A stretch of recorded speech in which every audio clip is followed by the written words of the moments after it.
buttons. Hello, everyone, and welcome. We're back for some coding. And hello there, Claire. Not sure if you're unaware, YouTube has decided to use user handles, or at least user tags instead of the handle. So your @ handle is used instead of any sort of predetermined one. So if I do not recognize you, please forgive me. Above and beyond my own memory, YouTube has decided to conspire against us.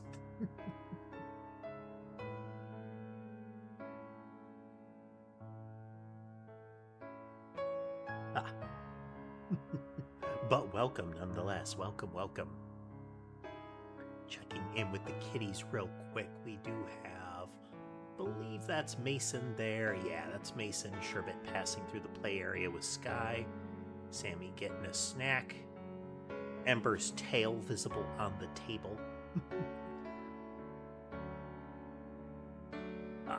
The reason that Sammy startled a bit in the getting food was that Sherbet launched into one of those little crinkly cat tube things.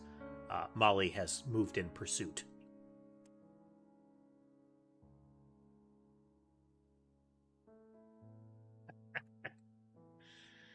One of these times I'll find the right camera angle for the play area, but for the time being, they're always slightly off camera.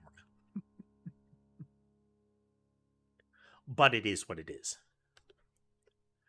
It's going to be a coding stream today. I kept forgetting that Power Wash Simulator dropped today.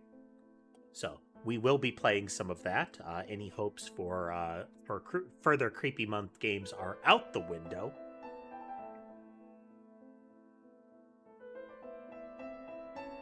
We will be doing an entranced cleaning game. But for now, more coding. So last time, we set it up so that we can enable and disable colliders, which is great. Wonderful. But we were doing it because we wanted to be able to... Let's turn it down a little bit. We wanted to be able to rig up the new spawner entities, a thing that's added to the world that will begin emitting creatures once the player is close enough. And the thought was, the player gets within range of a spawner, it trips the collision detection, spawner flips into a separate mode. Couple problems. First being that we want the spawner to be an actual entity, a thing that exists in space. That way, one, it can move around, but two, it can be hit with stuff and potentially removed. So, if all the enemies are coming out of a truck, if you remove the truck, they stop coming out of the truck. Kind of stuff. So, we set up the ability to turn off collision detection. And that's great. It lets us flip off the scenario where the enemies where it detects and begins spawning. So we've got that. But we have lost the ability for the entity to be struck if we do that. Well, we could set it up to where I can swap out the collider and say, okay, instead of this collider, you're going to use this other one, and we're going to turn this other one on, and it'll do its own thing. But that, too, doesn't work. Because there would need to be, behaviors for it, that kind of stuff. Suffice it to say, there's layers to this nonsense. My current thought is that we have paired entities. The first entity is the spawner. We put it wherever enemy's going to come from, or wherever we want, depending on what kind of spawner. So if they're going to spill out of a particular square or set of squares, we would probably put it near that so that we don't have to hard specify a screen coordinate. It's wherever the spawner is.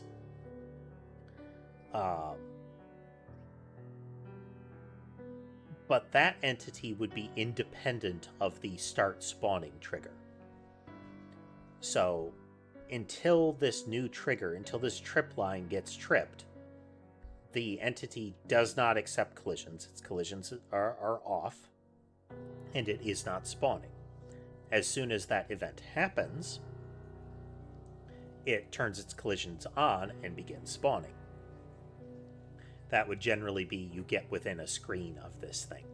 Now we could make it becomes visible, but that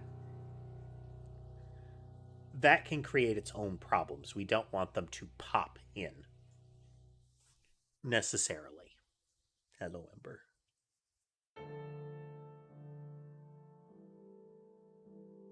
I have recently deployed some fresh infused catnip toys for them. Sammy in particular gets real mellow if she gets a hold of one. Oh, well, come here, Ember. Come here. Come here. Yeah, I know. I know. It's terrible.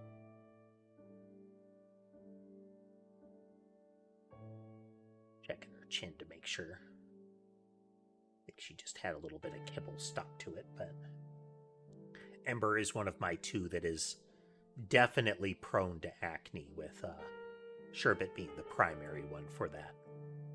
So I gotta keep an eye on the state of their chin so it doesn't get bad. Get cleaned now and again. But I want them to be able to pop in early, and collision seems like it's going to be a clean way of doing that. I'll want to have... Hey, Sticky. I know the feeling. I know the feeling. Sleep is an annoyingly rare commodity lately.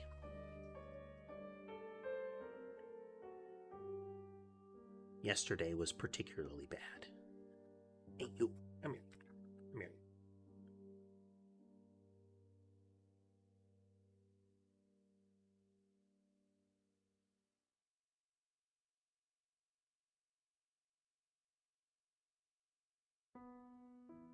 Got a scab somewhere, baby, or what?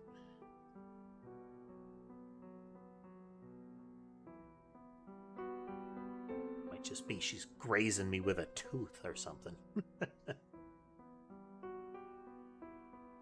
Sky in particular is prone to that. When he does that whole, rub his face against you, I love you so much, he's prone to, like, slicing at you with his little snaggle tooth.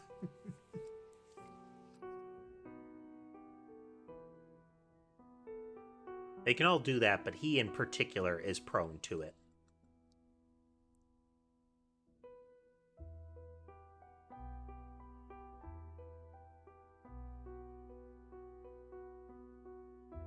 Getting there, Sticky, getting there.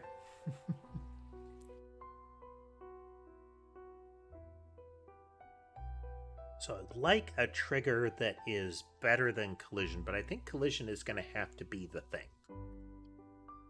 What it'll allow us to do is to have various collider shapes for when the player is close enough for spawning to begin.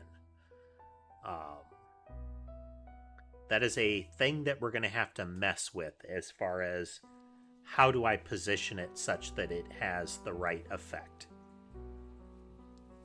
It can't be a narrow thing. It has to be a relatively large collision box so that the player can't skip over it or similar. Okay. But we don't lose this. We don't lose the work we did. Being able to turn collision on and off is important.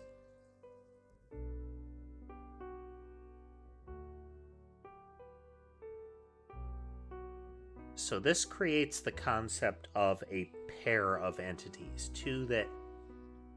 One that is going to tell another to do something.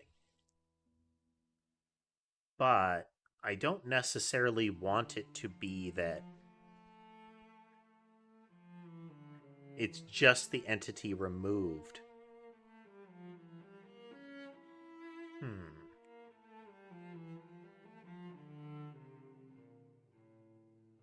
Let's put it another way here. So we made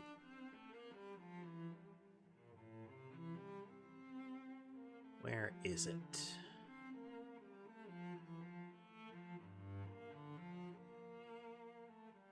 Not a multiplier, it's spawner. Spawner behavior. Okay. So right now we have, if the spawner gets a collision, it's going to activate its spawning process. It's going to stop colliding, and it's going to start reacting here. We would set spawning to on here. Big head cheat code.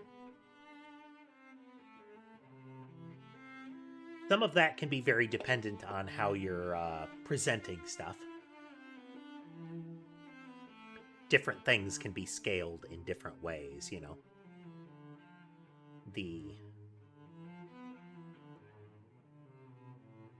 I can't remember what the game was called, but one of the early ones really famous for that. They just, you know, scaled up the model. I think they did. You know, I don't know. Maybe they had a replacement sprite or something like that for the head. Like, used an entirely different display mechanism.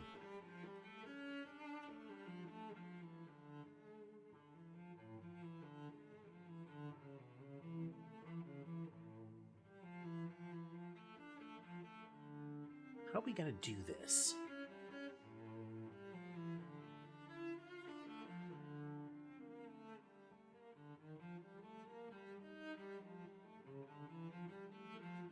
Because we don't want ultimately a special, well, I don't want to use a generic message for it and say, when this entity is removed. Because that can result in some weird conditions happening. As in, when I'm shutting down the game, I don't want all of the spawn points to trigger.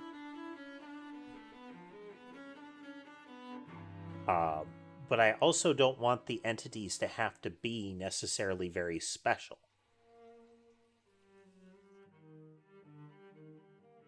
I mean, ultimately they would be special. These are going to be an entity that has a very specific collision behavior. And they would have a very specific event that, or set of events that they could raise when triggered. That way I can have any number of subscribers to a trip line. Then those behaviors can determine when the trip line is fired. We do it the other way around, that can also work. But I like the ability...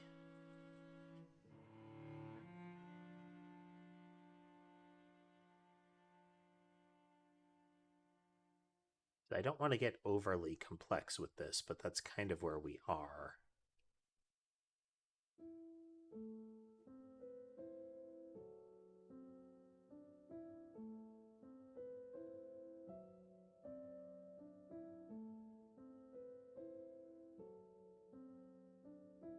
I kind of want it to be one-to-one, that you don't have multiple tripwires.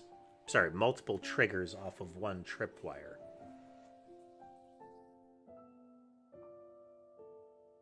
Because that can be non-deterministic which one fires first.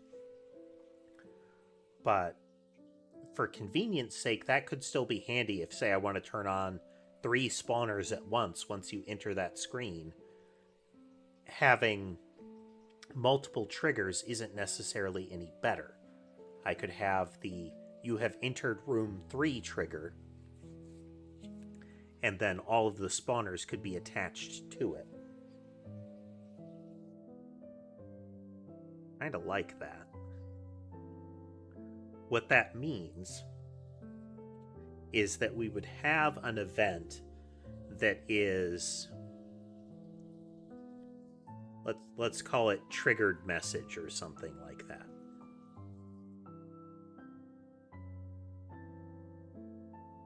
And whenever an entity is going to fire off something in response to some other event, they can fire it through triggered message.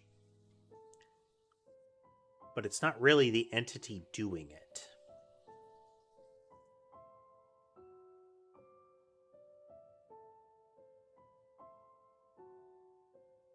We want to be able to configure all of this stuff inside of our level definition. So we don't want it to be overly convoluted to get the logic in there. I want to be able to say this is a trigger for these entities. So I define a trigger in code or in the data, and I use that trigger within the level definition and say this is the trigger, these are the spawners, this is where they are. You'd have kind of like almost like a dictionary of this trigger to, it's not really a dictionary, again, they're kind of tuples. Or is it tuples, you know? It's a generic word for more than one thing bound together.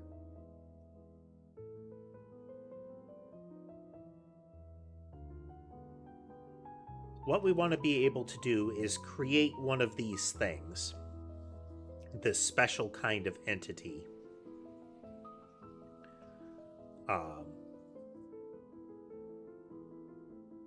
that has collision space. So it follows the entity rules as far as coming into existence, and its only behavior checks for collision messages. So it is bare bones as far as what it does. I could make an entirely specific entity that just relays the collision message, or a special variant of collision message that, upon this circumstance, emit these messages, but that removes some flexibility from the entity.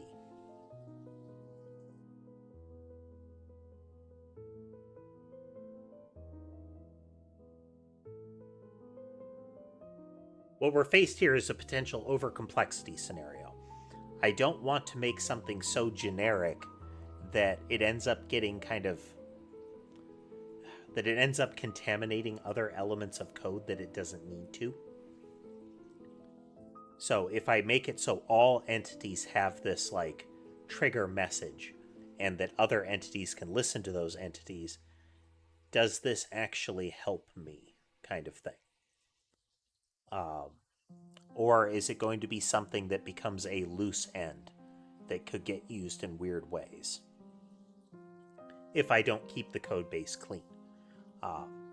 That's always something to keep in mind when you're adding to a code base, is it's distinctly possible that you will add something that works for its designed use case. It's great, and then subsequently its presence is convenient. Like, hey, we could just use this. And now the core use case for that feature has expanded. It's no longer tied just to its original intent. It's tied to this new secondary one. But that secondary one might be ultimately start to diverge from the primary, or vice versa. And the more things that you graft on, the worse that gets, until eventually you have a piece of functionality that is being pulled in a lot of different directions at once, and it becomes harder to maintain or update. Simultaneously, we don't want to make it so specific that it becomes kind of a landmine somewhere.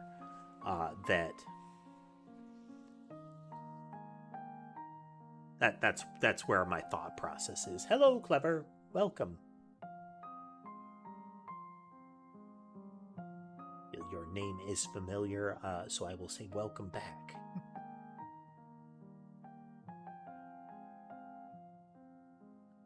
Okay. So this general behavior, the flow of events is kind of what we want. But the spawner begins spawning when it gets this different kind of message.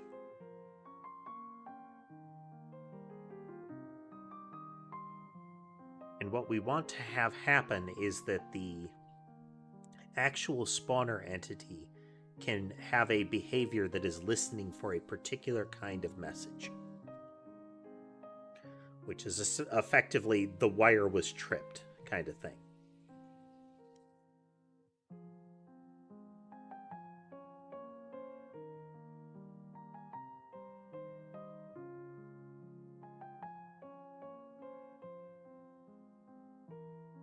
So on this side, process message says if I get a message, this is where it comes through. Well, it gets handle message, and then handle message relays into process message, so we have a clean override point.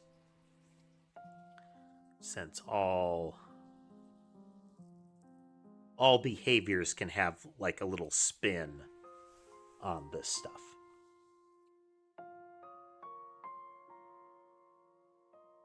Yeah, so handle message is where all messages come into on an entity. There might be a gate on them. The presence of the gate is what we use to determine whether process message gets called, and process message can be overridden by child objects. What do we do here?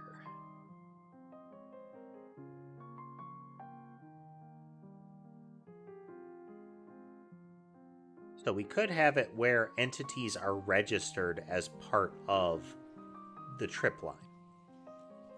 But that does mean that the trip line needs to keep track of those entities so that if they go away or get reused in some fashion, that it doesn't call them, which would necessitate that the trip line call register on remove entity for everything registered with it.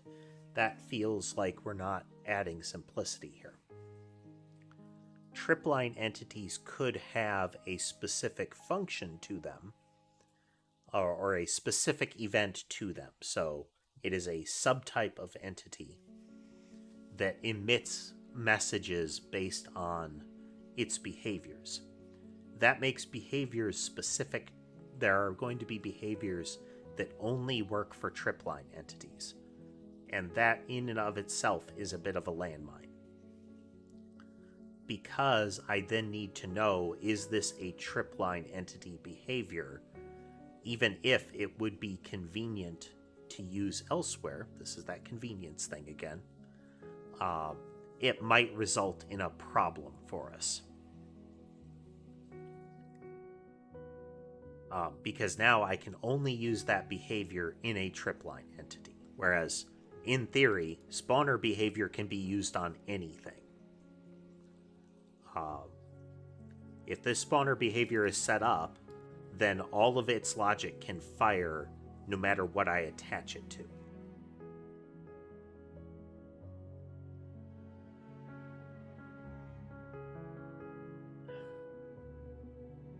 So I could have a trigger message. That's very generic. But this is something is acting as a trigger. In general, behaviors would do this. They would send a trigger. They would set off a trigger. So an entity might emit a trigger.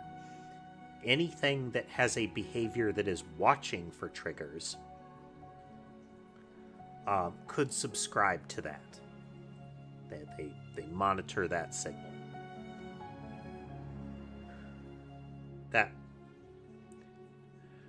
it prevents the idea of multiple varied triggers, like this looks for a proximity trigger and it looks for this kind of trigger and this kind of trigger.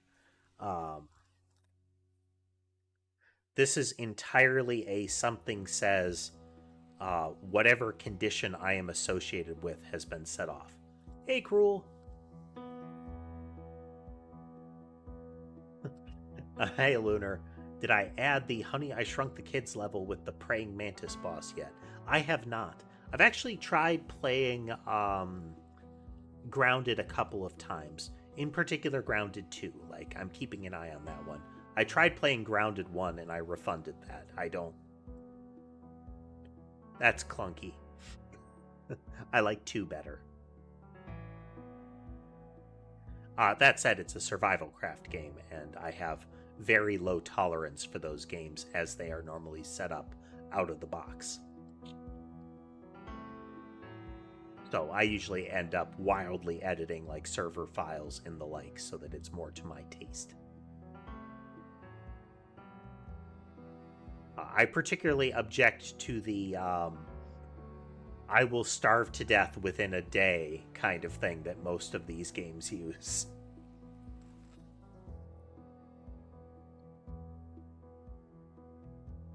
Yes, there's some verisimilitude to the idea that they have been shrunk down so their metabolism would be altered, but there's a whole lot of other concessions made to the fantasy. Cruel, we're using Godot.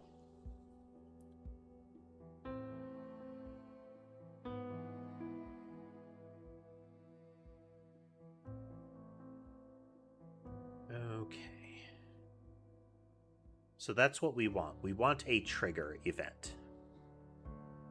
And I think entities can do that. I think I will declare that this is a entity trigger event.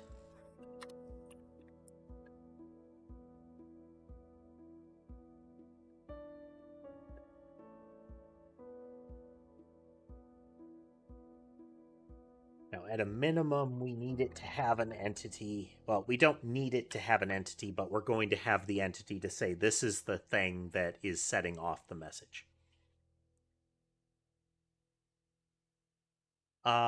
I prefer Godot over Unity because I am now used to it.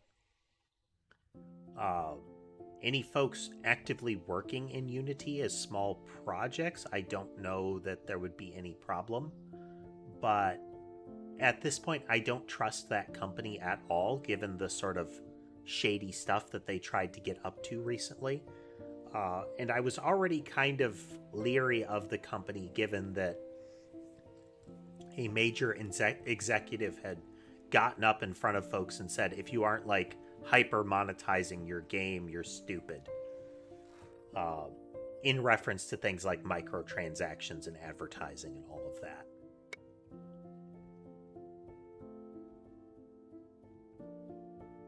So, you know, there's a corporate level concern surrounding that thing.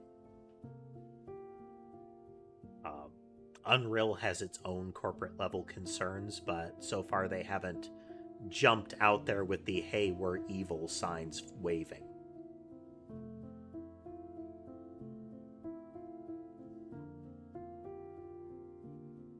This is super vague, but now, do I want there to be a message to this?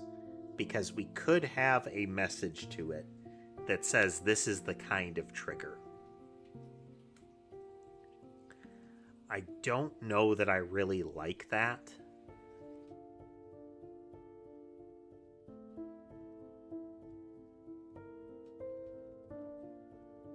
Don't know that I really like that.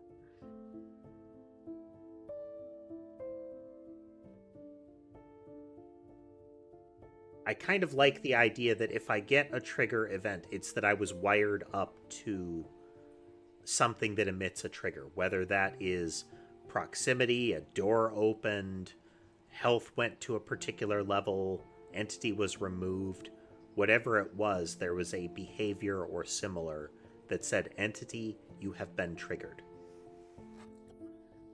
And that other entities that are watching that one will get the message that says a trigger happened, do your thing.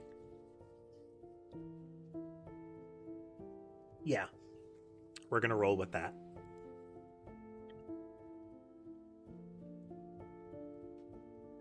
And yes, there is the sort of comedic use of triggered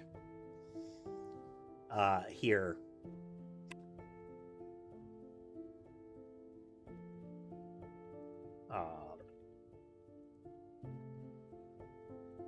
Because an entity can be triggered.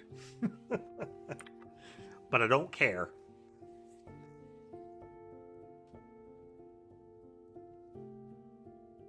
You're going to add an invoke on the entity.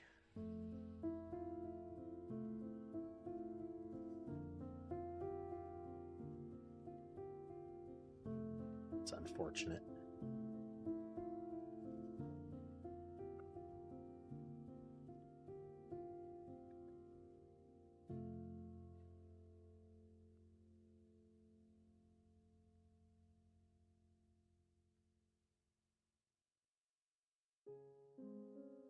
Okay.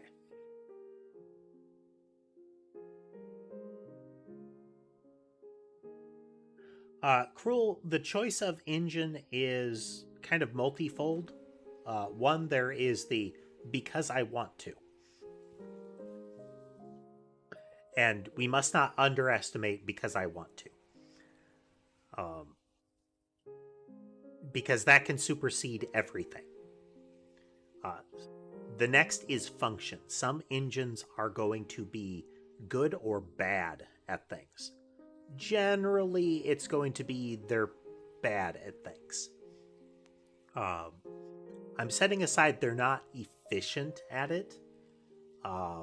Like Unreal Engine is remarkably capable. You can do a lot of things with it, but that also generally means there's a lot of footwork that you have to put in place to do some simpler things that other engines might be out of the box solid at. Not the best you could be, but easy to do.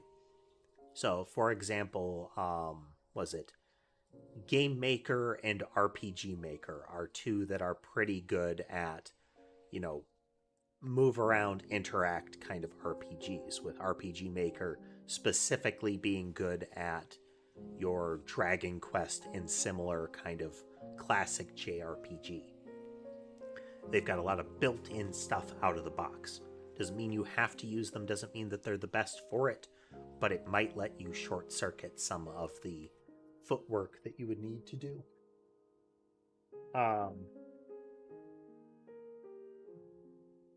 Hiding some things from Molly. Has noticed some bags. Making your own engine, I would put out there as that is a only because you want to or because you need to.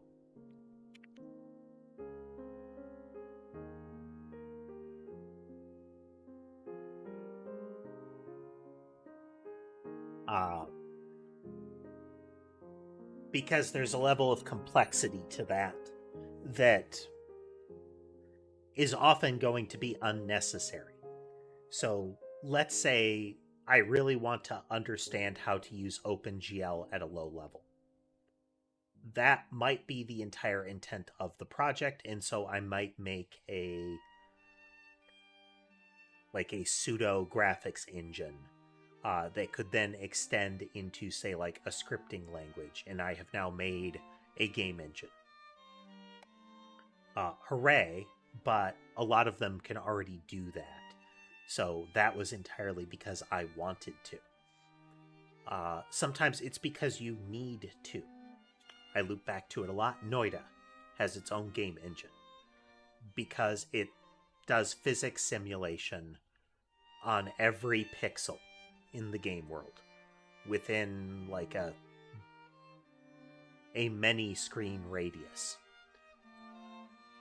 So, there is water dripping, water pixels dripping 2 screens over. What does that do?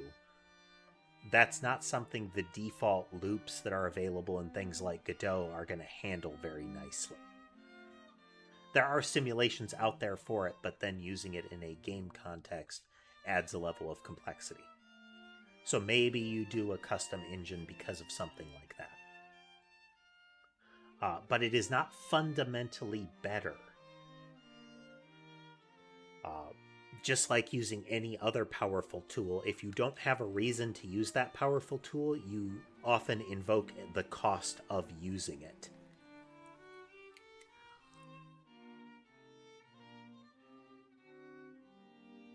The overhead of doing it right, as opposed to the overhead of whatever the engine requires to do it properly.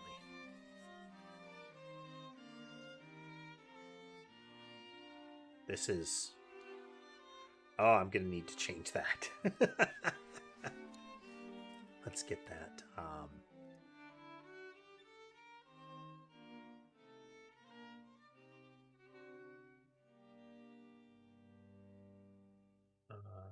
Do we have a remove method? We have the event.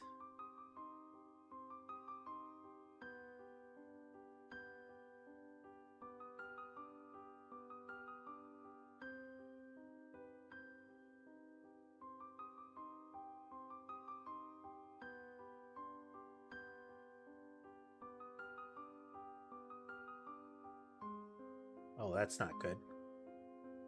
Yeah.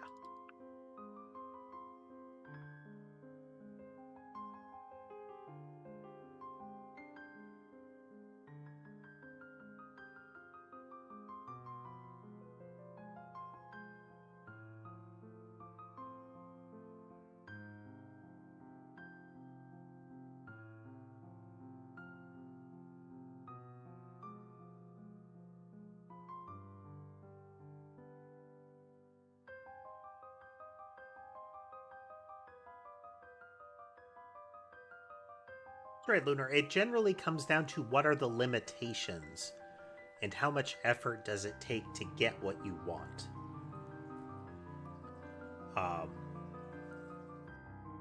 So, if, for example, an engine doesn't allow you to use a particular plugin or similar that another one does, and you really want to use that, you might be able to graft some other elements onto it, make your own modifications to make it work.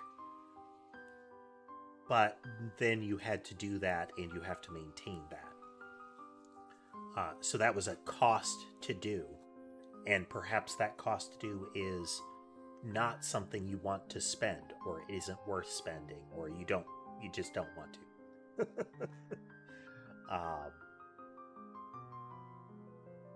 But there is nothing stopping you from going out of your way with particular things. I mentioned RPG Maker. That was originally built hardcore to look a lot like Dragon Quest. And to behave a lot like Dragon Quest. But people have written plugins that completely change the way that it operates. So you can absolutely use that kind of tool, and if there are things out there that modify it to make it do exactly what you want, great. Then you can look at what is the price of entry, like how much do I need to know to start, and to make the quality of thing that I want to make, or the type of thing that I want to make, versus what the output is. If I am using the most, if I'm at machine code level writing Dragon Quest 1, why are you doing that to yourself if that's not what you explicitly wanted to do? There is no amount of fine graphics driver level optimization that you need for Dragon Quest 1 or similar. What are you trying to do explicitly? Make informed choices. Okay, so I could have a trigger on collision thing that will say, if I get a collision message, I am going to take my entity and invoke triggered on it. When I am setting up the world, what I can do is pair trigger entities with other entities that will be looking for that message. So that entity will have how does this get out is the thing.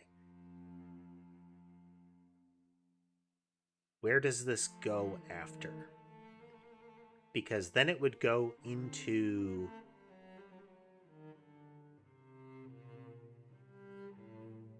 that still puts us in the territory where there is a trigger message. Because then I roll it down through the behaviors and say, do any of you care that this trigger came in?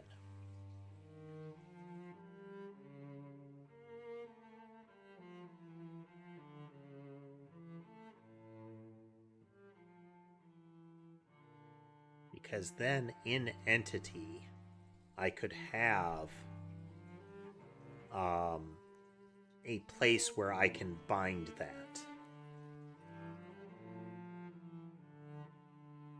So I could have a method that is attach trigger where I listen to that event. I then need to maintain that. Ugh.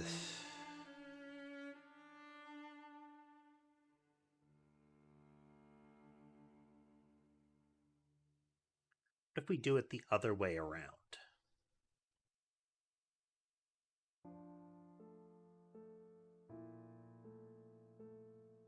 If the trigger is subscribing to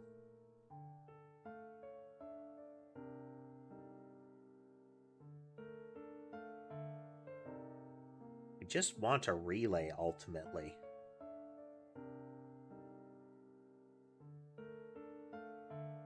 When this happens, send this message to the relevant entity / entities.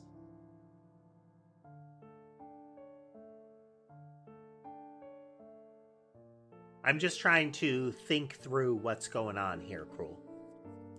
We're getting a bit of a stream of consciousness.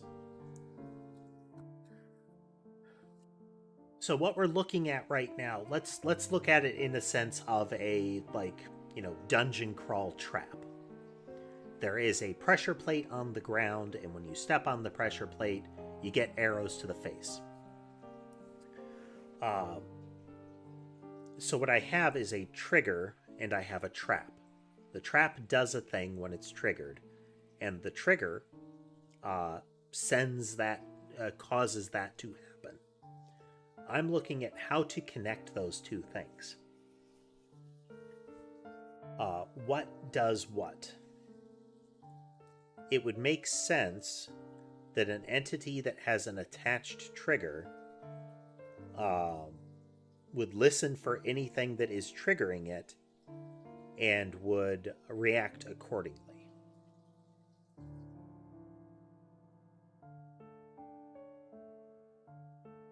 So that entity would need to attach any triggers, and if it had one, it would remove it at the end. I think that can still work. So if we look at looking for any debinding that we have,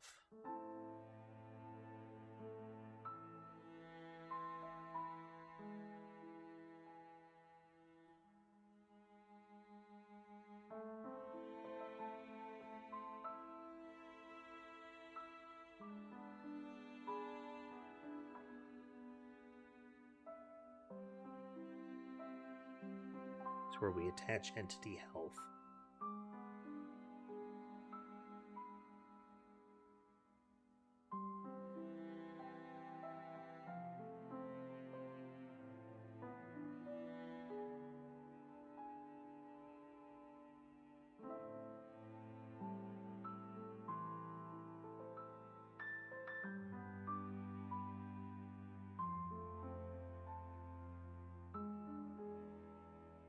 I mean, microtransactions are just in general a thing, Cruel. Whether the mechanism is toxic and in what direction depends on the use case. If a person is spending outside of their means, that's a danger to them. But also keep in mind, free will exists. If they really want that, then they really want it.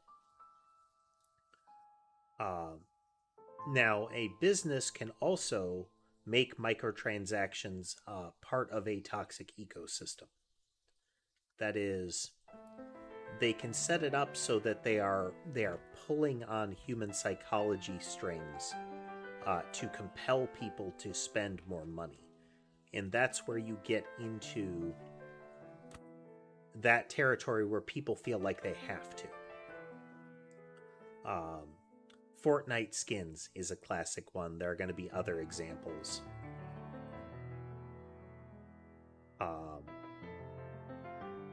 Where there is a social compunction to do it.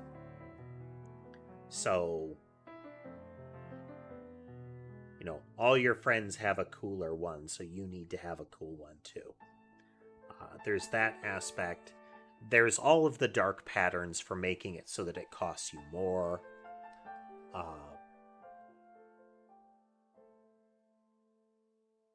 But, you know, it's going to vary. It's going to vary.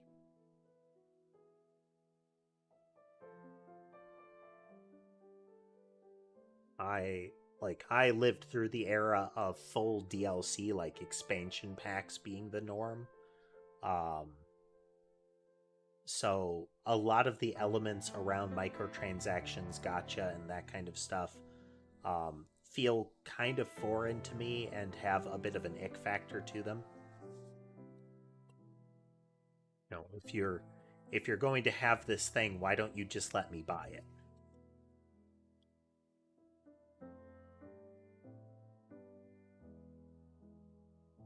And the reason is because it's a toxic pattern that they're setting up in that case.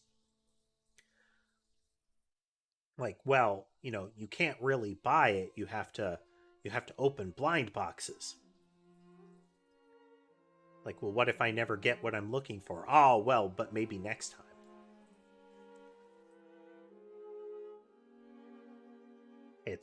That is your willful toxicity kind of thing. It's you that they know what they're doing is evil. They're doing that on purpose. Exactly. Fear of missing out is an incredibly powerful motivator.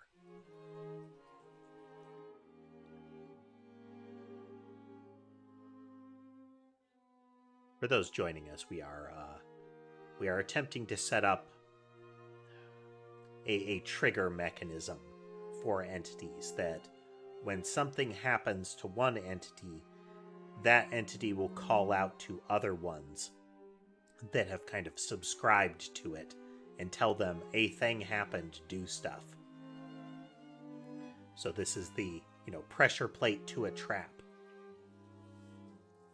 For our particular case, it is a proximity detection. It has a big collision bubble, and when it gets a collision, it's going to call out anybody that cares. This trigger happened.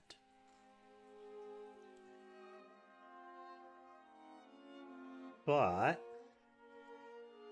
how to do that most cleanly?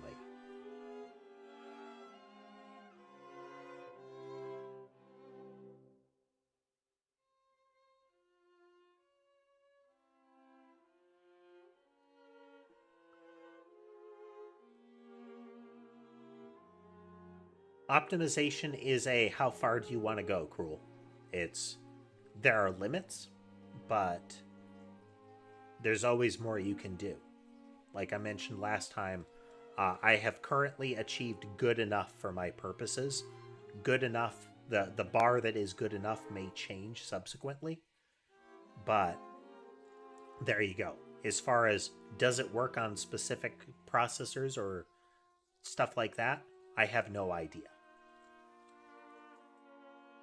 And at the moment, that's not my concern.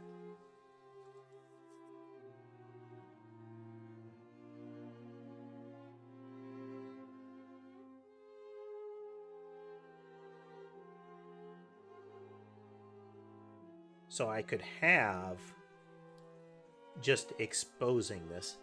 Hello, Donald. Welcome. I could just have that entities can subscribe to that message, and that when they're done, they would desubscribe to it if it's present.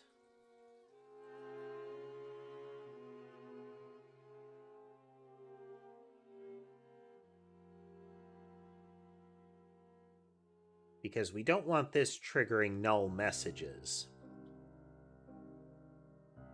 or null functions.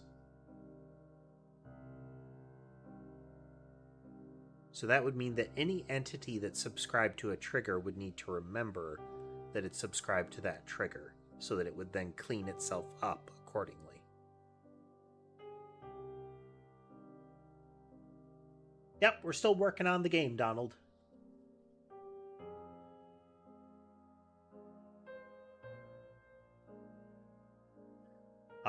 Way back in the day, Cruel, I did learn some OpenGL.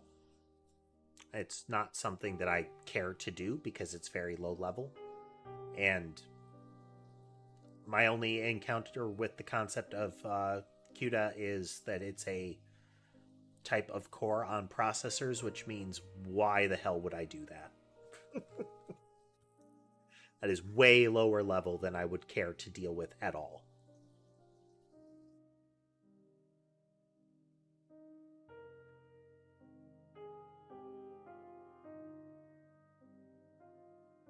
Oh.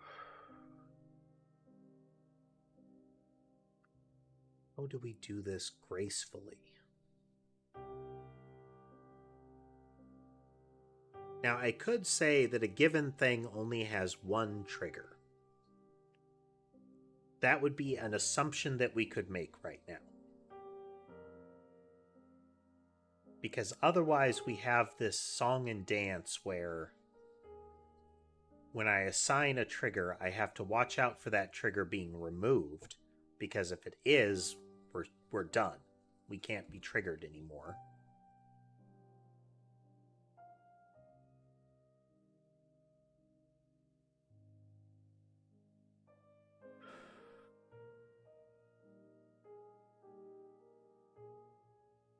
Hearts could invoke a trigger, but that would...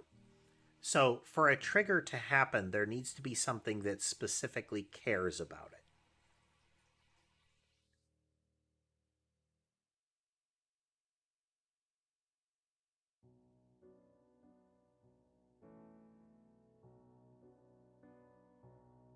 So I think an event structure is still where we want to be.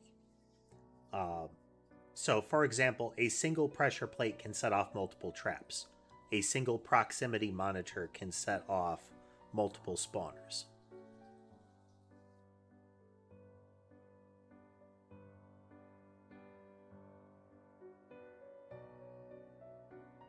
That would be possible, Lunar, insofar as the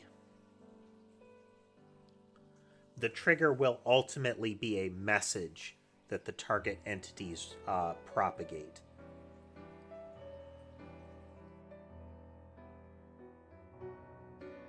Just a second here. Let's do a bit of scribbling.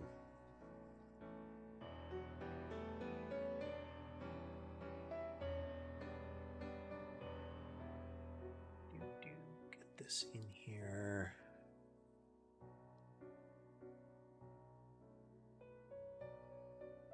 Okay.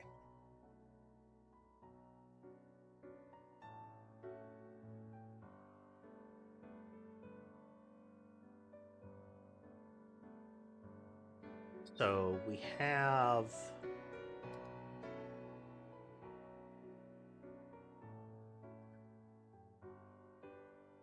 So we have a trigger, we have a spawner. Maybe another spawner.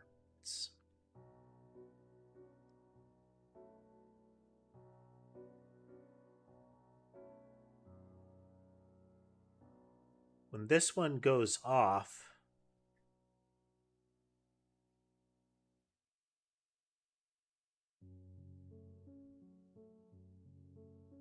we want to send the event to both of these.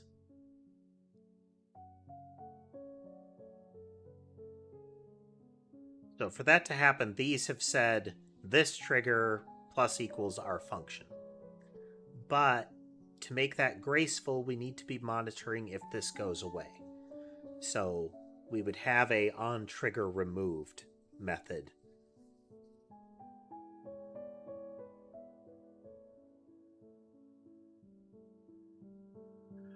Most likely with triggers, Lunar, it would be stuff like this trigger died. It lost all of its hearts or something like that. That sets off the trigger because it has a behavior that watches for that event. Then the trigger message gets sent to those entities, and if they have any behaviors that care, they could emit messages. But right now, hearts only take damage messages. I believe that's how I set it up. Actually, I think I set it up differently than that.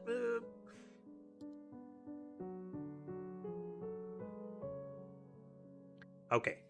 First, the hearts the hearts could react to a trigger. A heart being a trigger is fiddlier. It is possible. It is possible in that the heart could then say, entity invoke trigger. Like, my owner entity invoke this trigger.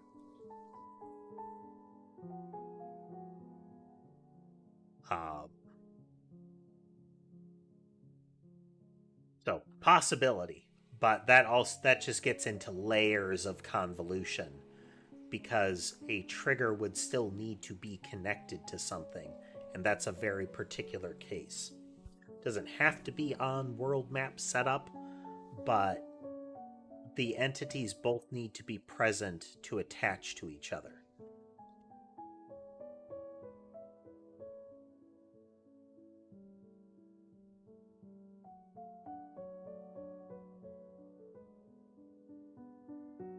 The process of compilation, of final compilation rule, will turn a program into a series of instructions that operating systems can understand. So at most there's going to be a layer of interpretation between the executable and the low-level the low-level object logic of the system.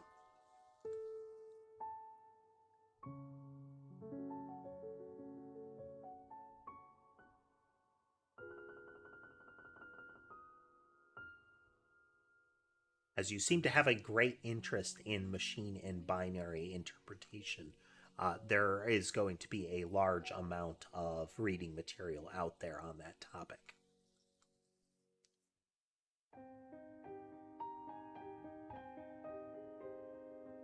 I'm by no means a teaching professional or similar.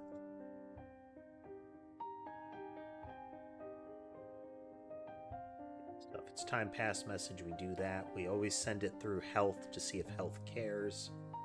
Health cares, haha. If it's an end state message, we'll do end state stuff, and we also let all the behaviors know about the message too.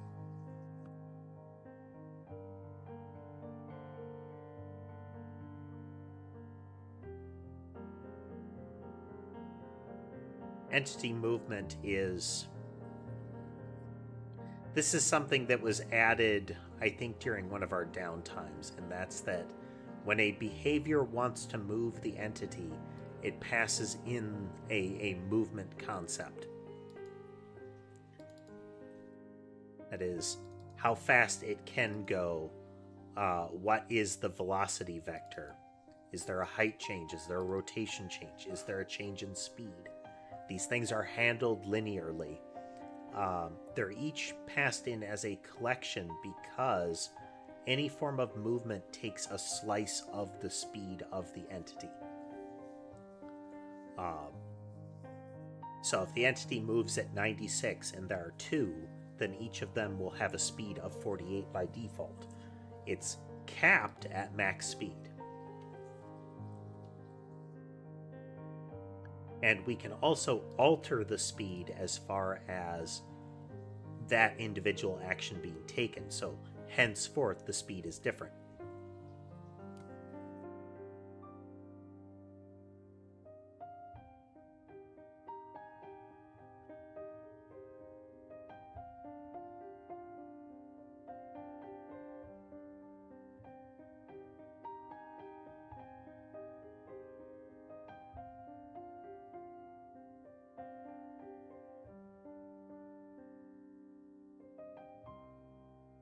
So I could have a hash set of entities that are... These are triggered entities that we would attach. And anytime the trigger goes off, we would inform those. We would send a trigger message. Which leads me down the road of, do I need this?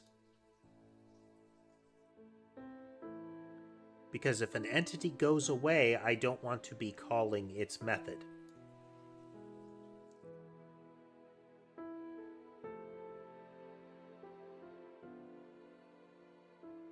So I would need to have onRemoveEntity for each one that I subscribed to.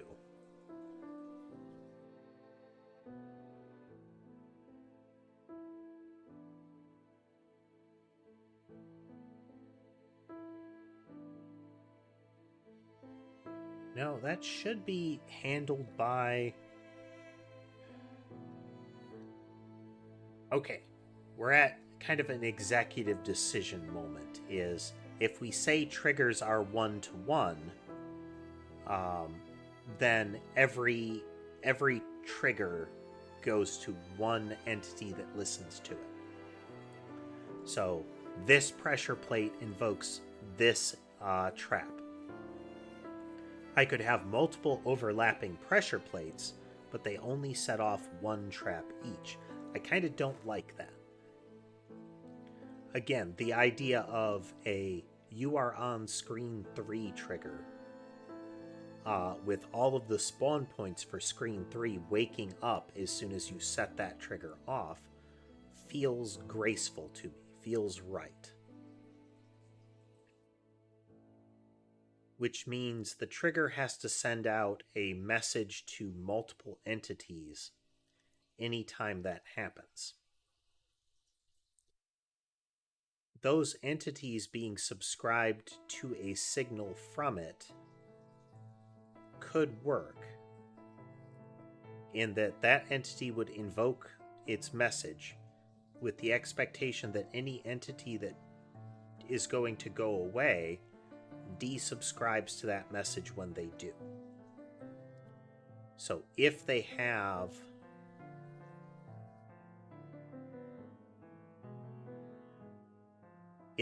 been given a triggering entity, then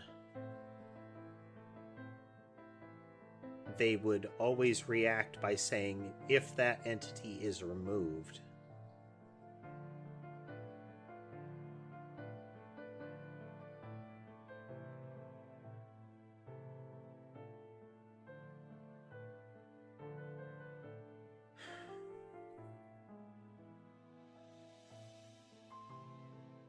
we don't care if the triggering entity is removed unless...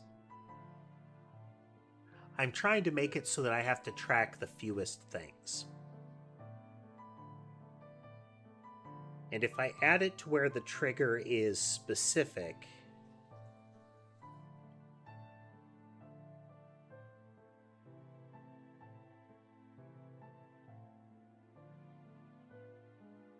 we start reusing entities. Okay, again, so I have a trigger here. What I wanted to do is set off each of those entities.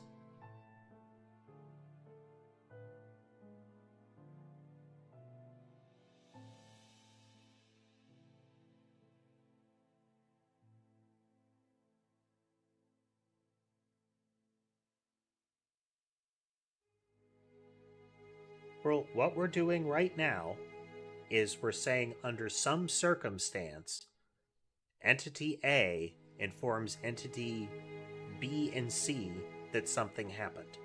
That's it. That's what we're doing. And I am attempting to come up with a structure for it so that I can tell some combination of them about that relationship. Whether it is I tell B and C that you should listen to A for messages, or that I tell A that B and C are the target of its messages. Both of these have costs to them.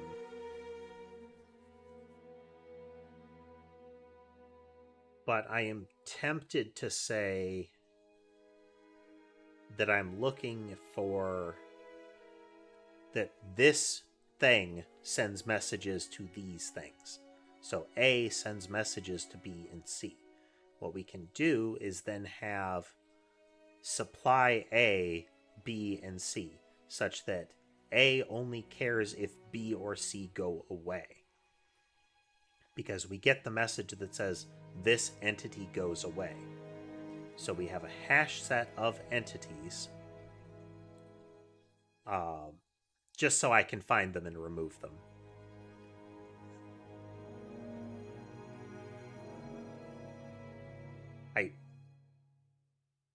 That seems entirely irrelevant, Cruel. I do not get what you're saying there.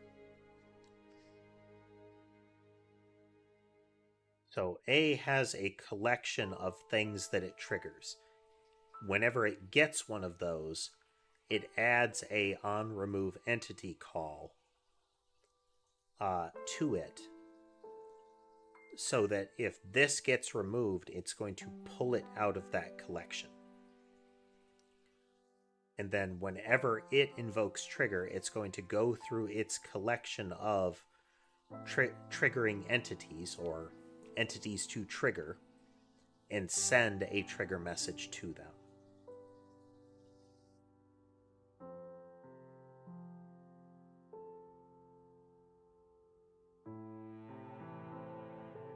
We don't want to do triggers globally because that's going to waste a lot of processing. I think that's what we're going to need to do. So we don't have a trigger event.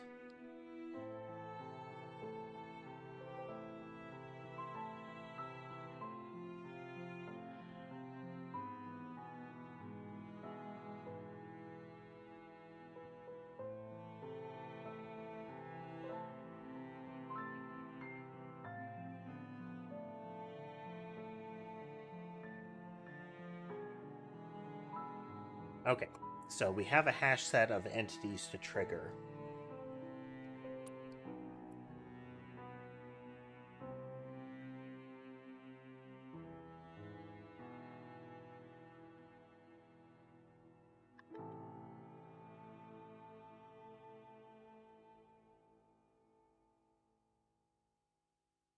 My keyboard still doubles up on I now and again.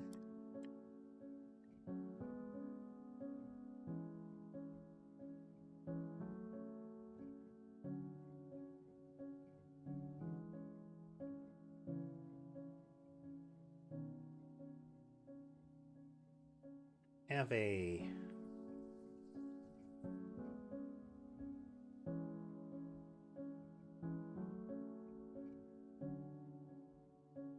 think that we have a try.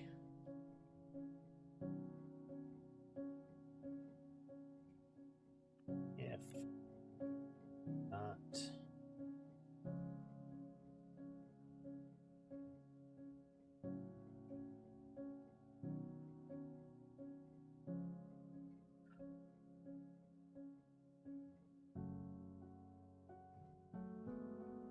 hello AFK, welcome.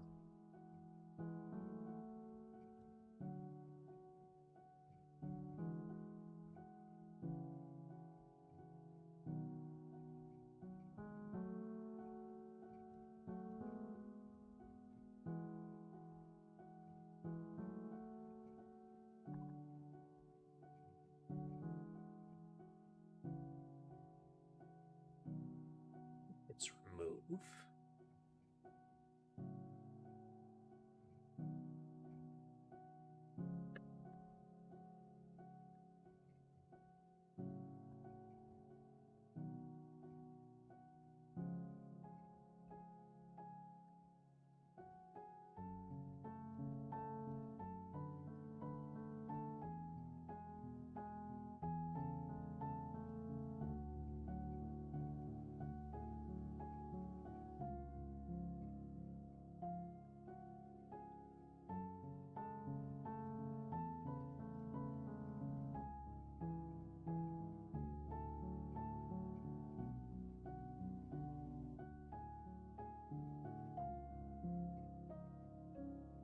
Then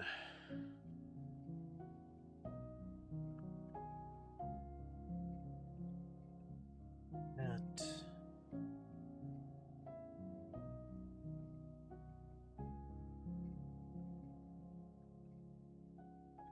contains it removed. Okay.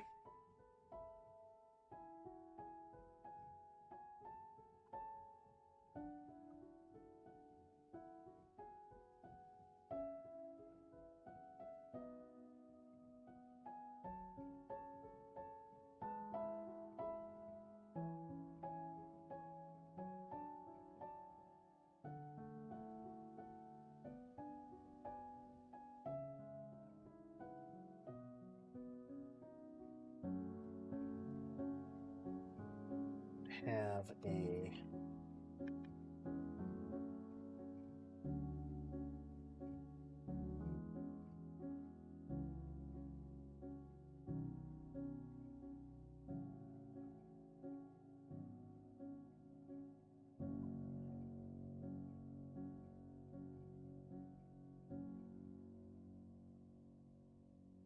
really want it to be that.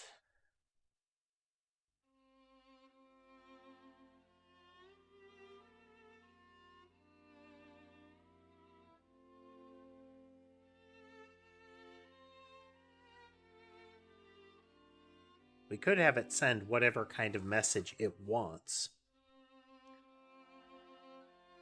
This is effectively a when this happens, send this message.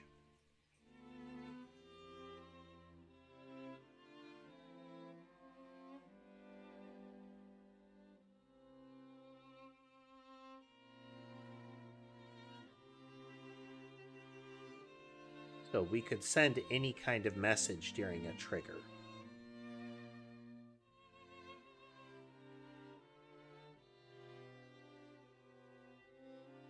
But I feel like there should be a specific kind of message to this that is a trigger message.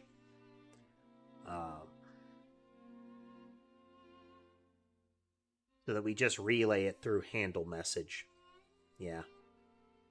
Yeah. So most of the message types are just a class so that we can say, is it this specifically?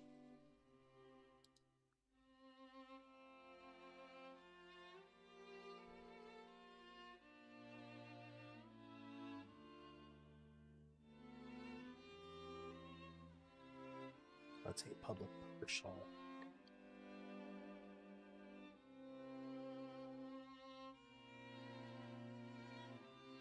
We can eventually add stuff to it, but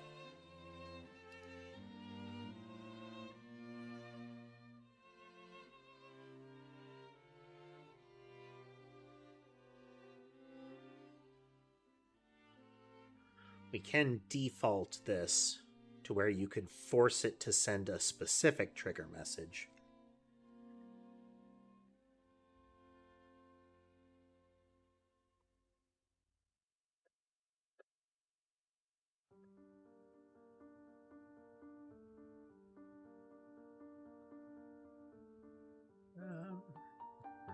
Okay, I can't just default it to to something that is not precompiled. Oh well.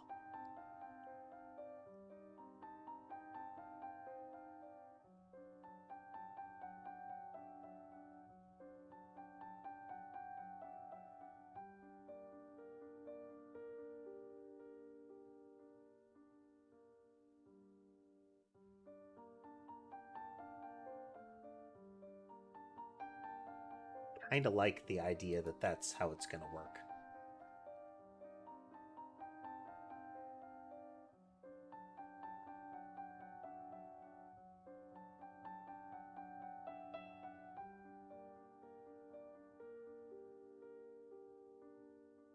No, let's go to handle message, trigger message. Okay. If an entity is triggered, then we set this stuff off. So the pattern would be that when we create an entity, if it is going to have a trigger, then we have to call add entity to trigger on the pair of them. So the pressure plate gets add entity to trigger, gets this called on it with any of the traps as the to trigger. Once we do that, we're watching to see if the trap gets removed. If it does, we're going to pull it out of the collection of things to trigger. We're not going to watch it anymore. If the trigger gets called, we iterate over each of them, and we call handle message with whatever this was. For the time being, anytime this is called, it's probably just going to be new trigger message. But what it allows us to do is have specific types of trigger message.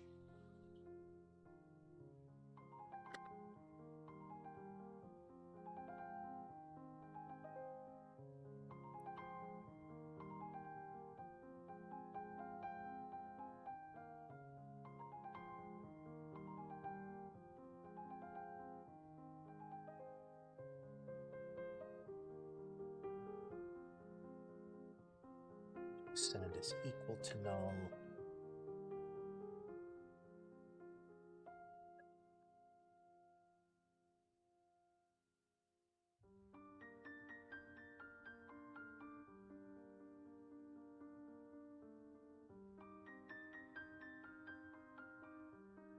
That, and that is equal to null.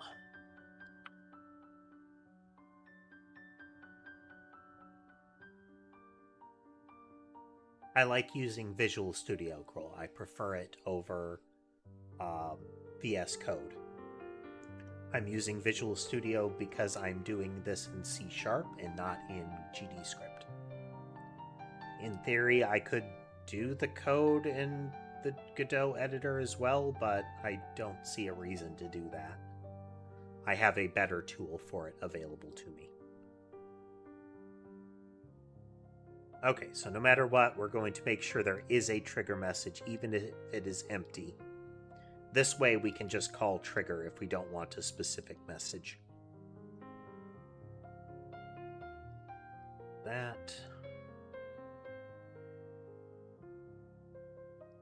Okay, so now when we're setting up the spawn points, we need two things. We need the type of trigger and its location, as well as what the spawners are and their location.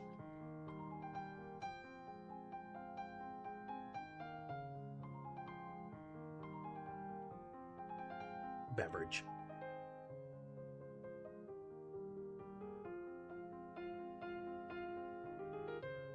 All right, let's get an interim going here.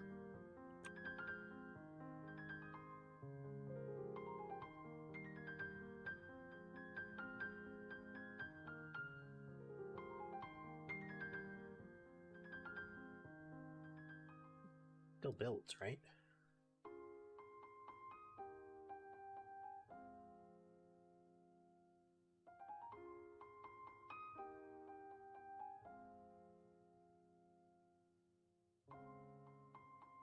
It's not exploding every time an explosion goes off, so that's a good sign.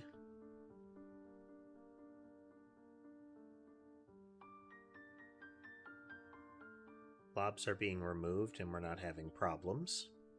Okay.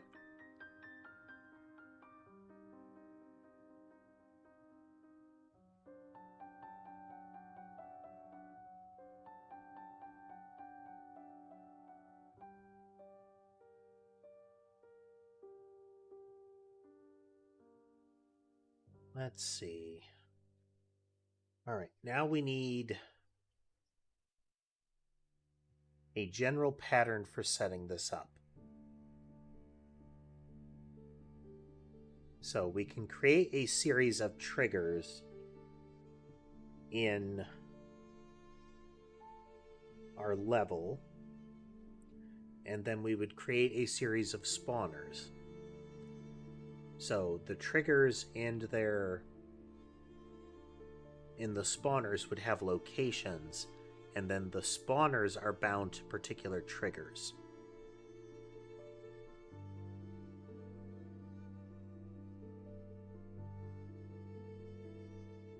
At the moment, I would really just want a trigger bound to one or more spawners, but there is technically nothing stopping it from being a many-to-many relationship. Is any of these triggers can trigger any of these 5 spawners kind of thing.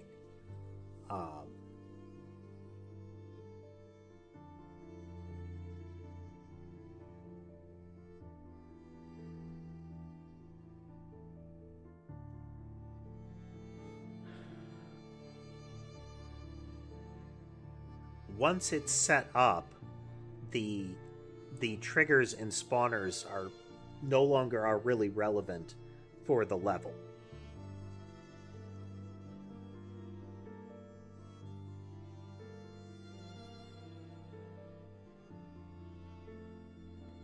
That is, they cease to matter. once they're created. As far as like the level logic, they operate autonomously once we create them.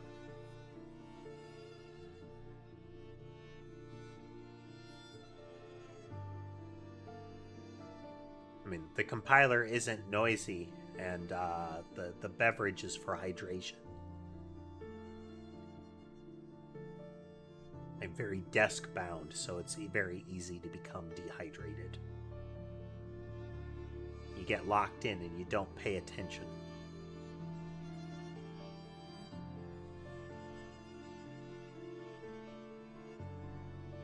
How do we set this up?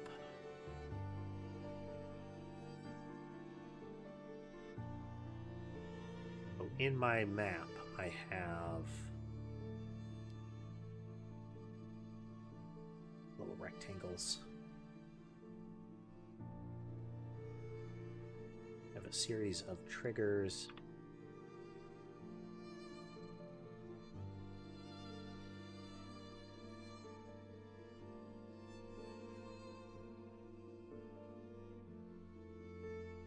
I have a series of spawners.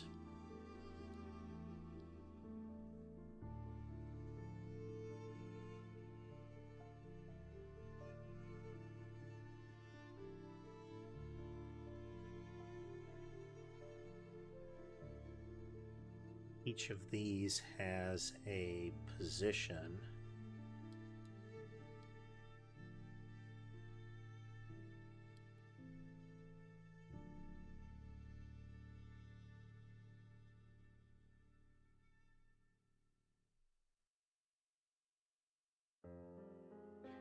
I mean, I've had build errors before.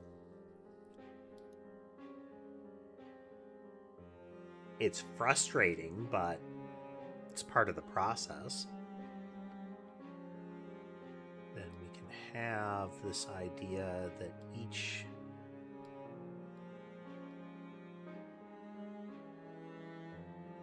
one can do many, or each one could do one. So we have a which trigger, where it is, and then what it's bound to. Again, we're going to roll with the idea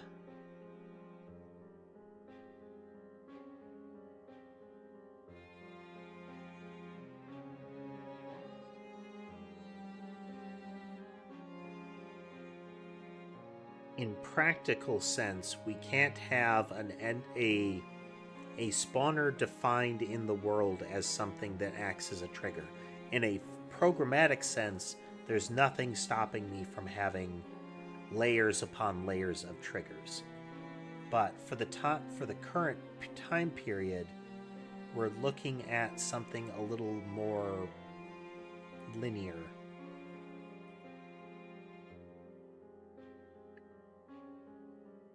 I would still like the ability to create a spawner that is triggered when another spawner is removed. Like an on-death trigger kind of thing.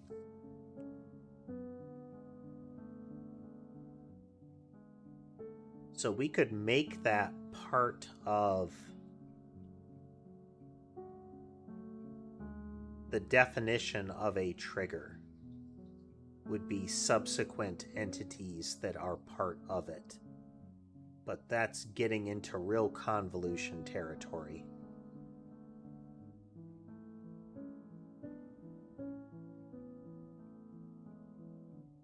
We can't be sure in JSON whether any of the entities will be loaded in any given order, especially if any of them are part of another data file.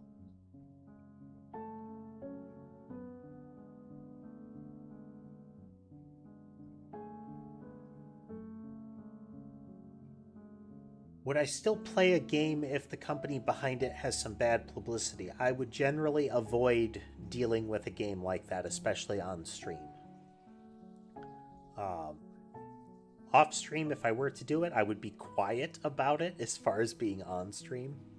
A good example is a good recent history example of that kind of controversy was the Hogwarts Legacy game. A lot of folks are, I believe justifiably, not happy with J.K. Rowling and thus don't want to give her press and resources via purchasing her products. This is not a matter of you already purchased a book in the past before it became very apparent or hard to ignore that she was a bit evil. This is new stuff where you know that your stuff is that part of your money that you spend on a product is going to a person that has beliefs that don't align with yours. Yeah, I would avoid that and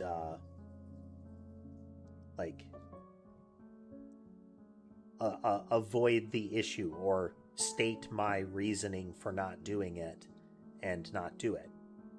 If it was something that I wanted to do anyway, but I knew people would be upset, then the options are either shut your mouth about it. Don't try to argue with people that believe differently than you when it's on an ideological basis. Often that won't do anything. Alternately, stick to your guns and accept the consequences. Just because it's something that you like, if people say, I'm going to dislike it if you do that, then if you do it, they're going to dislike it. Take the consequences.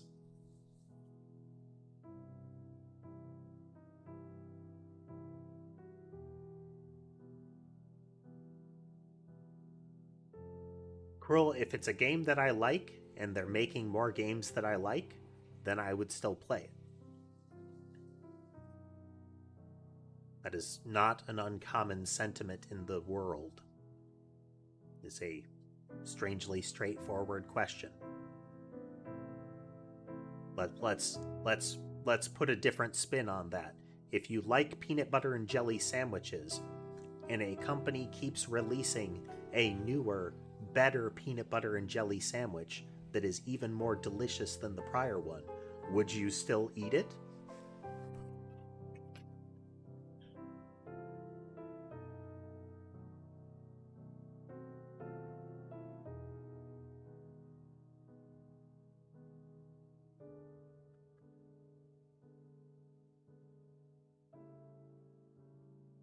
If I don't like the new thing, then I don't like the new thing and I wouldn't play it.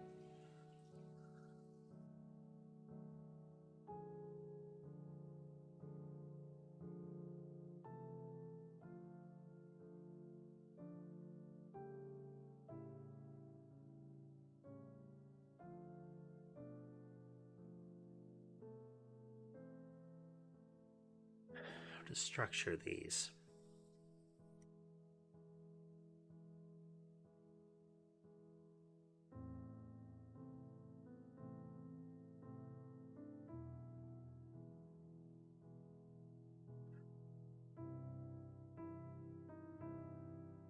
If I define all of the triggers and all of the things that are triggered, and then I process it after.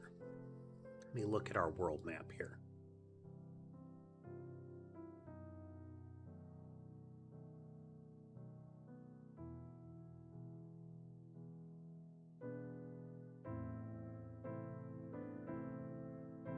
So we have an initialize for a world event list.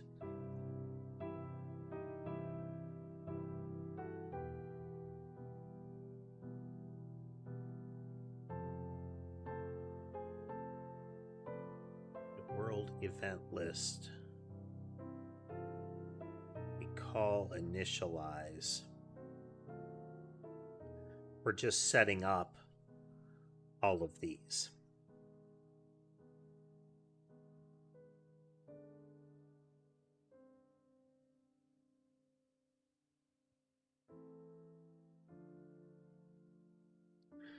One of the things that's going to change is this world event list effectively goes away under this model.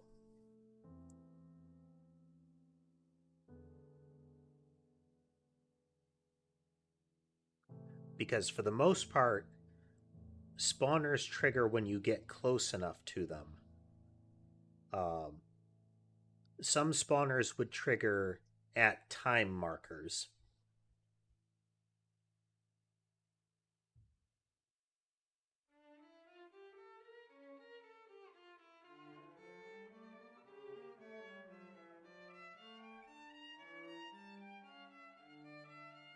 So it just becomes a series of triggers and events.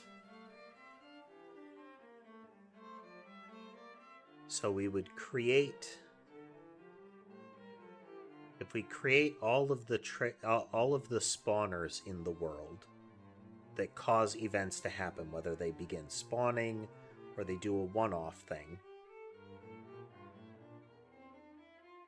we could then create all of the triggers, put them in place, and bind them to the corresponding events, or vice versa. Doesn't matter which order we put them in. This does...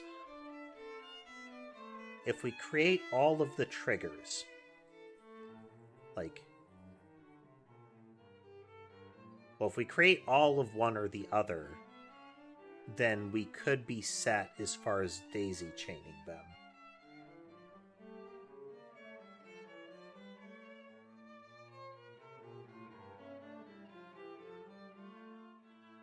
Yeah. So we create all of the map entities. We put them in place. Then...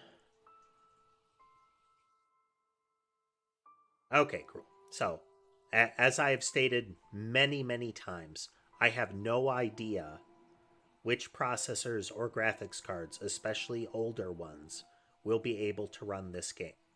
I'm attempting to build it to be as performance capable as possible, but I'm currently making zero guarantees about what it can run on.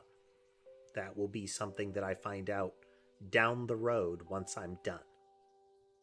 Once I'm done, I would probably try to benchmark it so that I could get the proper system requirements on the game.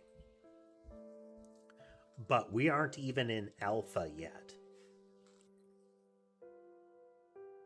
Will run on this particular species or genus of potato or whatever you call it is not in the cards at the moment.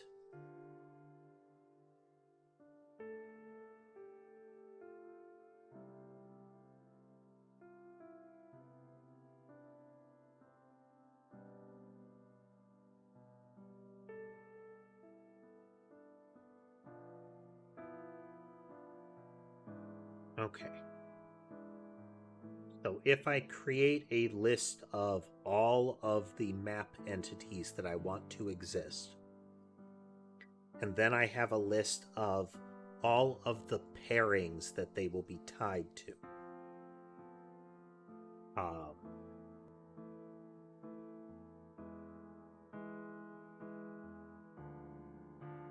I will need to have logic that something doesn't collide to start with.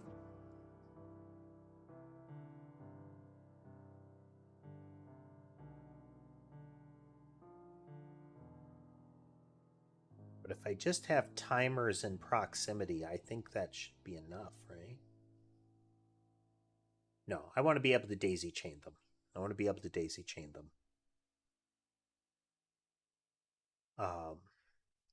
There will be limitations to that. But okay, so what we do is instead I have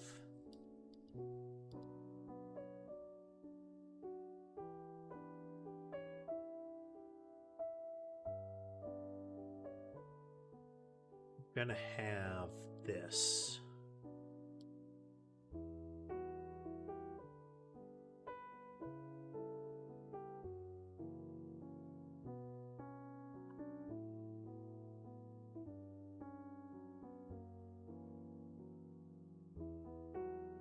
Well, I try to be to make the stream conversational and to entertain any conversation or questions folks might have. But I will say there is a limit to how many times I can answer a given question before it does become frustrating. And there have been a non-trivial number of your questions that amount to something that I have answered at this point probably dozens of times for you. And I would like you to reflect on that to some extent of,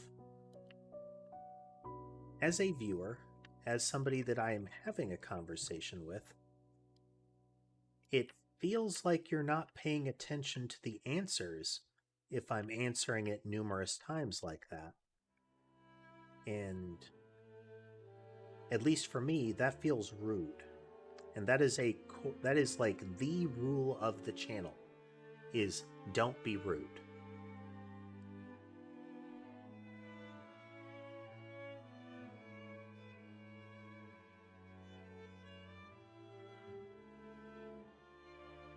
Whether that be to me or other people in the channel, that's like the one rule.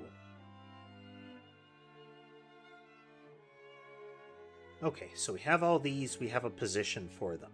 Then we have a list that amounts to like this one to this one, this one to that one, and this one to that one kind of thing, where we are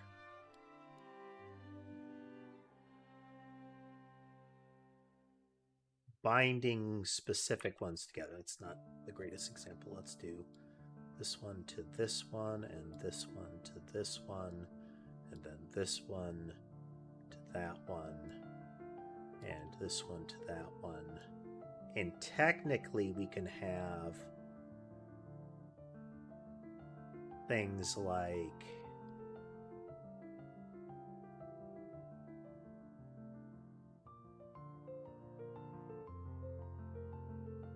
a square.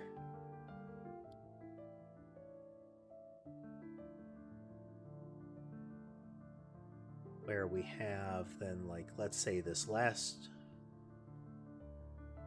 trigger sets off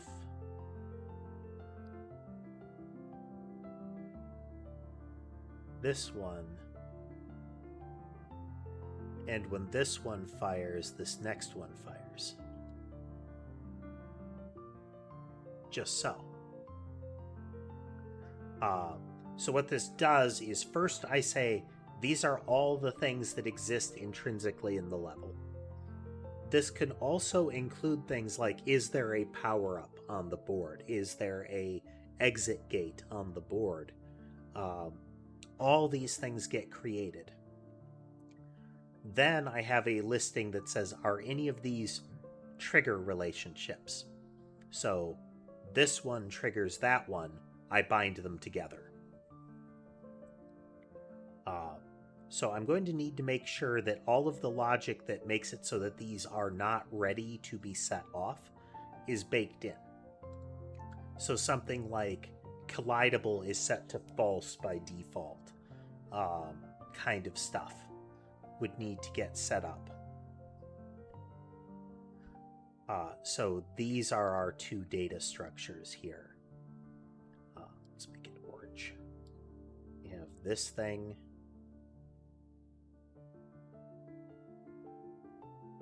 And we have this thing.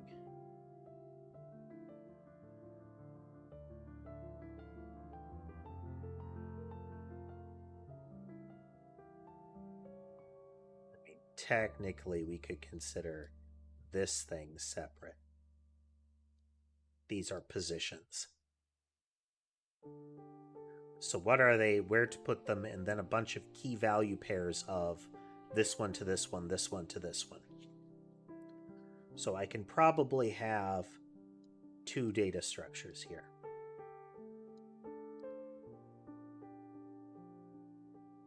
Yeah. Okay, we more than missed our first break marker, so we're going to take it here, and I will be right back.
And back. Let's see here. Is data going to save mid-run or a point-based system levels maps? Okay, so our general pattern that we're looking at is roguelike run iteration. So there are two levels of save data. There is the save data that represents your overall progress across all runs, and then save state within a given run. I can't, at the moment, I'm not guaranteeing a save state within a run, but from a accessibility perspective, I would want save state within a run. So there is a temporary state that says I'm in the midst of a run, that if present, as long as you don't start another run, makes it so that you can pick back up where you left off. If you end a run, either by victory or by loss, then we tally some sort of result from it, apply that result to meta progression, and then the loop begins again. So it is effectively start run, core mechanical gameplay,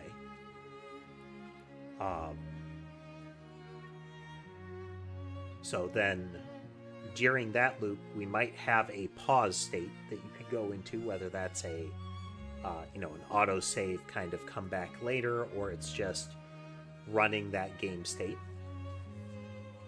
That game state ends. We get some sort of result from that, and we start back at the beginning of the loop.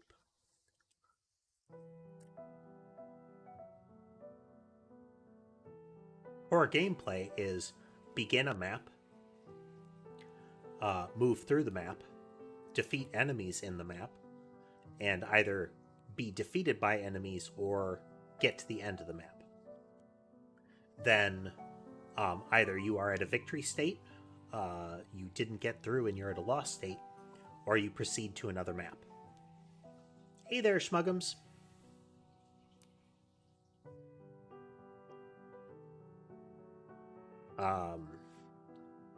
A lot of cheat engine style software, Cruel, is dependent on registry editation, or library injection, or any number of other things.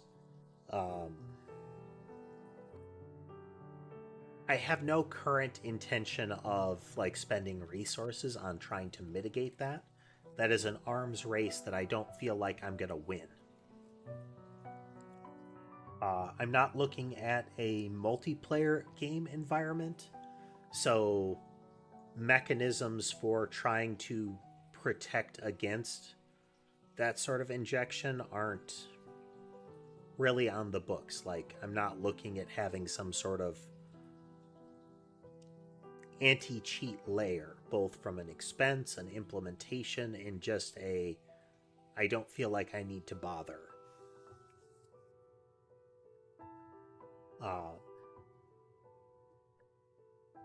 As for things that might deter it, I have some thoughts on that.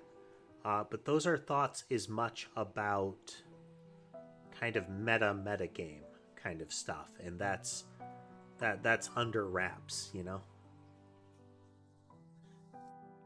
Yes, Lunar, that's one of the elements, is that I do intend to encourage modding. Our whole data structure currently facilitates it.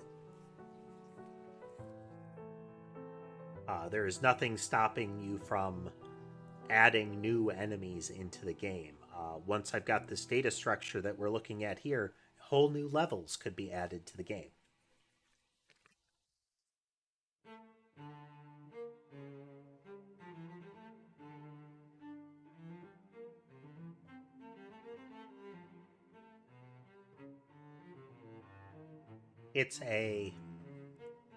If it's an entirely single player experience, we're not talking about leaderboards, we're not talking about any sort of ranked play, no multiplayer kind of stuff, then cheating isn't really cheating.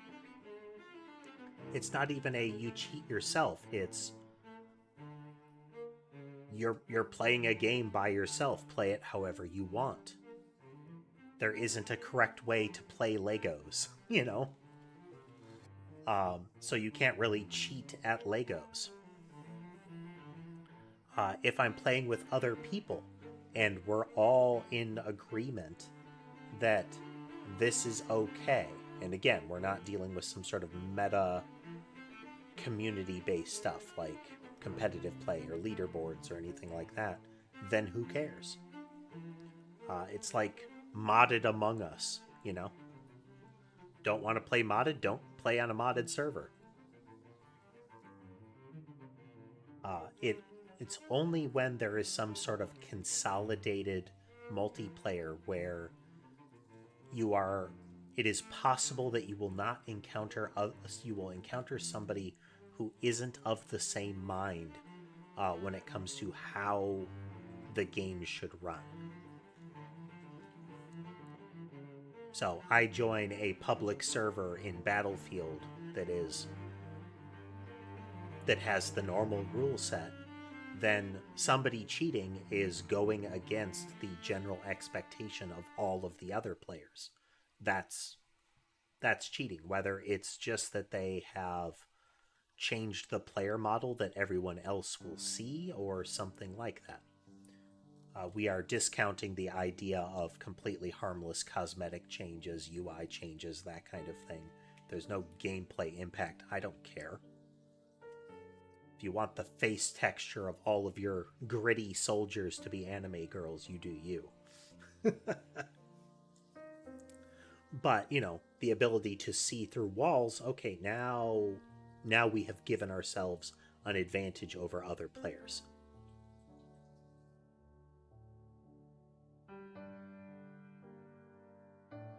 I don't know if you're trying for irony there, Cruel, but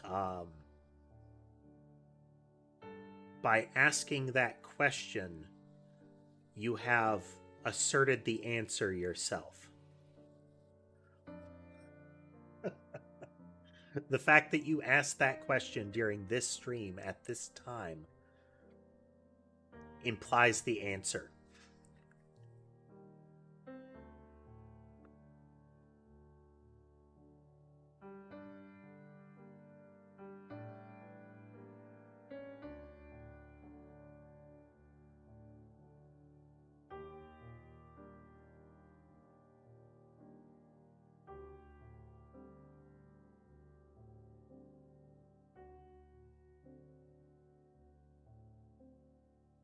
Okay, so now we need to create the new, effectively, event list. So in our level, we currently have a world event list object. Instead of that, well, in addition to that, we now need an extra set. So with entities, I don't want to fully define the entity. So these are going to be, this is going to be a series of parallel collections, which could be a hassle. So I could just do key value pairs.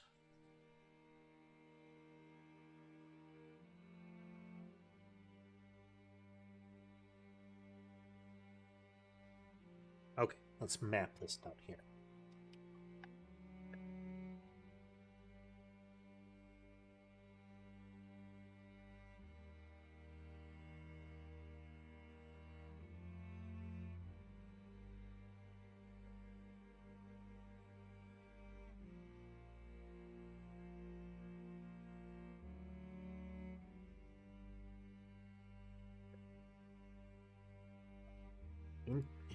Integers.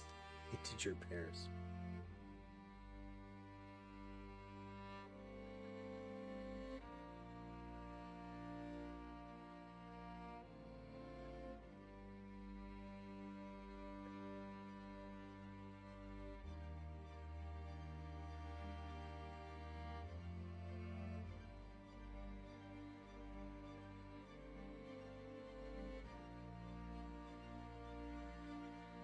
Okay, so during the initialization of a map, and I want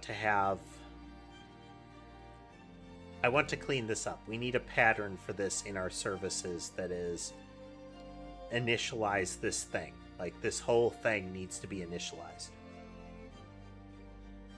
so that all of the stuff is ready.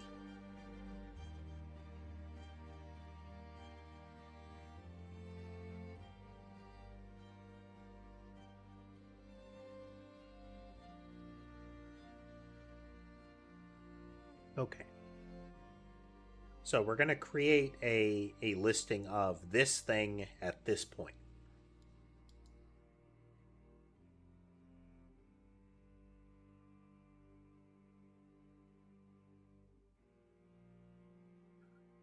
Like I said, Gruel, it's the nature of the channel that it's a conversational flow. Some people like to have a conversation for a bit. Some people don't. Some people just listen. Some people are very active. It is the choice of the individual to engage in conversation or not. Nobody is obligated to join in or to even answer. Conversation should always follow a rule, like, again, the basic rules. Don't be rude. If you demand that somebody join into the conversation, that's rude. If the conversation is entirely one-sided, that can be an issue, but frankly, if you want to spam chat and you're not disrupting anything, feel free. But recognize if it seems like it's a one-sided conversation, then I might not answer. And consider some elements of the prior prior conversation that happened to you before the last break.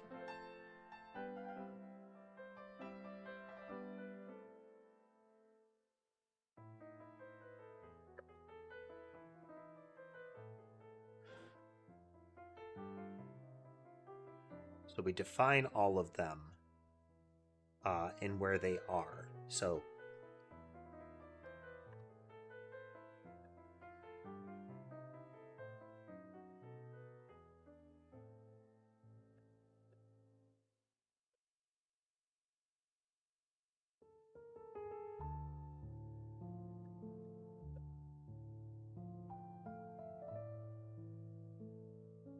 we're going to iterate through this collection.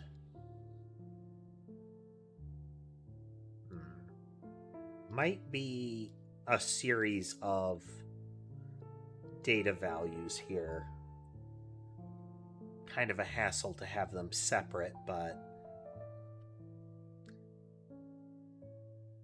annoying, but I don't think we can avoid it. But we're going to take this entity, we're going to put it at this position. Then, for each one of those entities,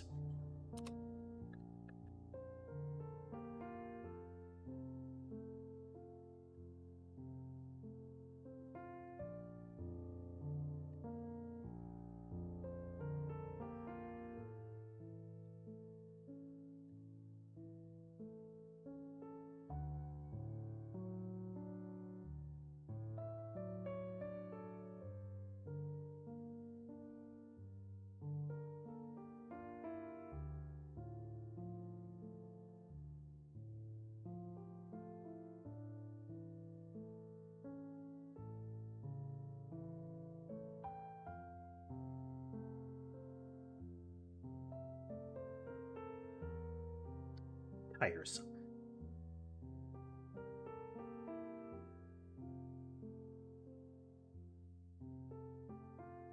As mentioned, I really do like it to be a conversational channel if you have questions about the code or similar. But if you're just lobbing random questions at me, expecting me to answer promptly, or even especially lobbing the same set of questions frequently, let alone just repeatedly, it does get kind of tiresome, folks. Again, it feels like a one-sided conversation, and that's not fun, that's not polite.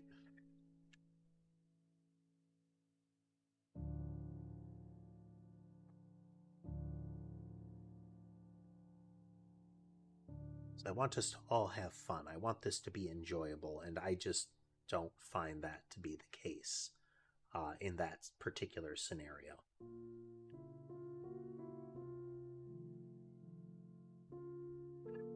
How do we want to do this? Part of this is how I present the data, because a level currently, let's find it here.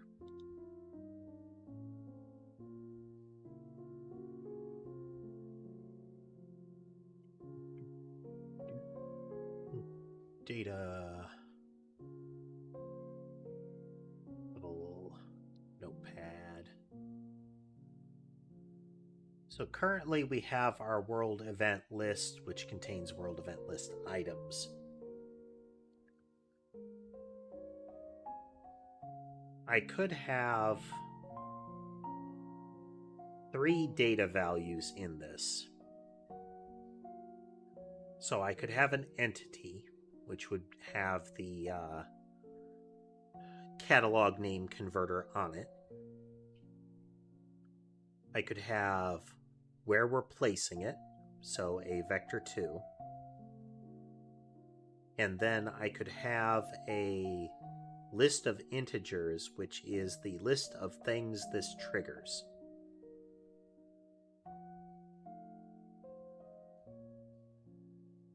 Because we only need each one to indicate that one-way direction.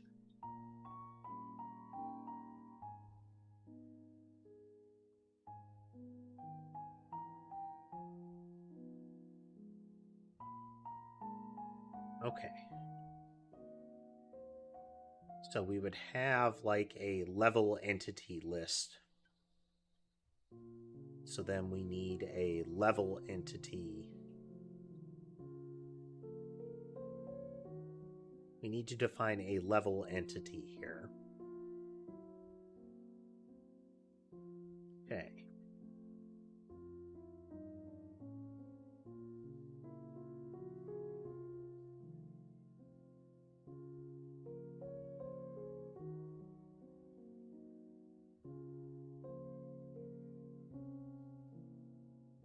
Not the best thing.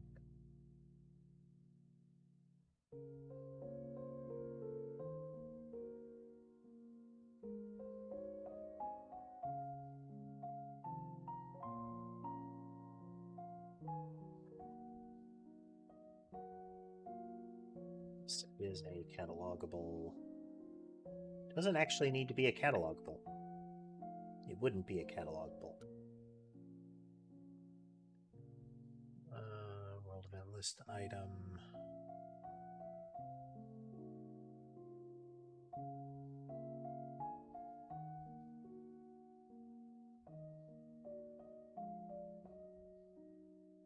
We can have them be catalogables, but they don't need to be catalogables.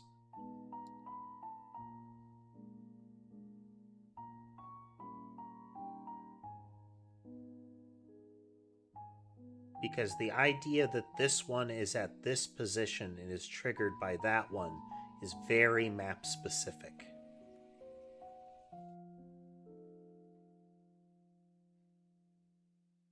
So this isn't even a matter of duplicating it.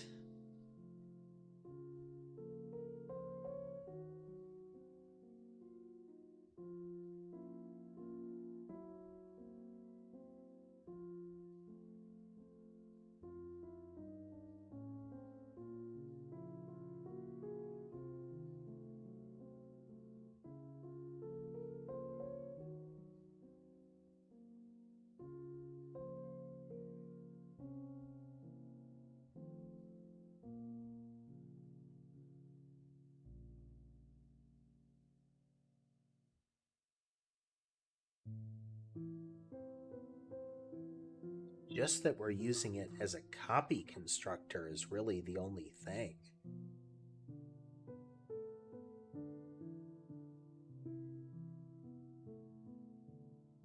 Yeah, it's that we're using the copy constructor is all we're getting out of making them catalogable. But they're not actually in the catalog.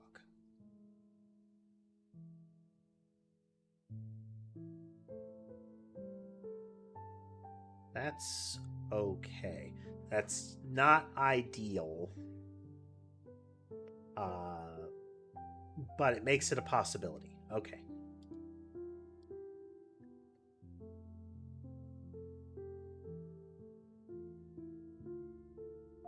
So JSON constructor. Entity takes catalogable copy.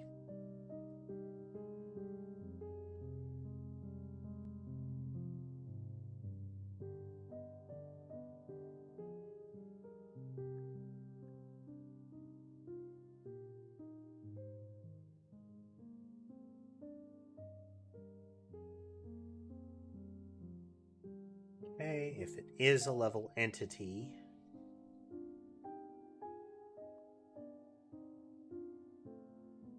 okay, we'll have that ready for when we need it.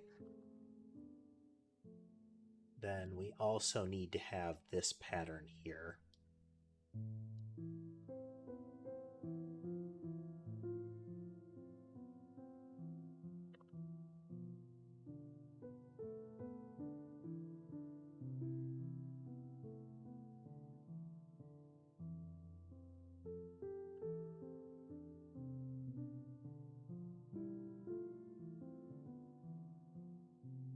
There we go. Again, we could load these in. We could load these into the catalog, but why?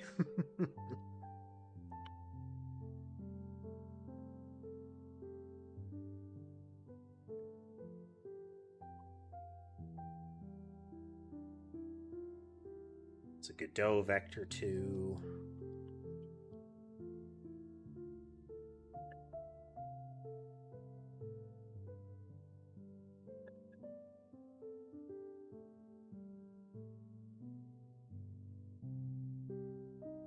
Supposed, but is what is.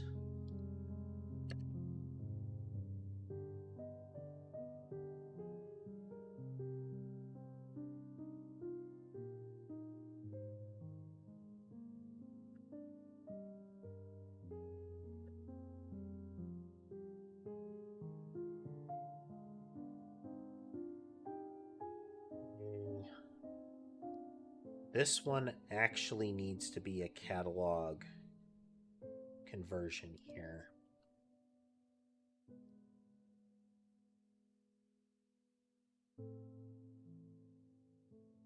Take this one for now. It's a catalogable name converter of type entity. So this will be an actual catalog entry.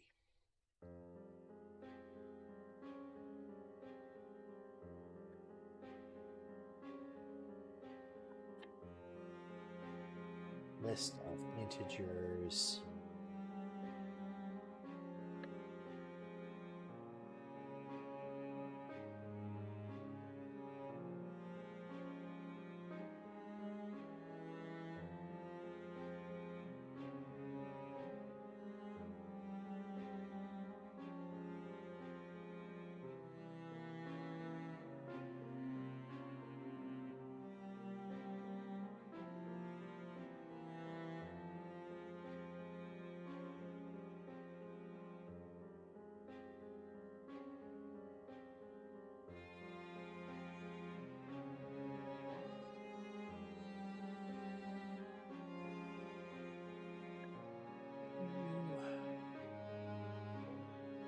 One way or another.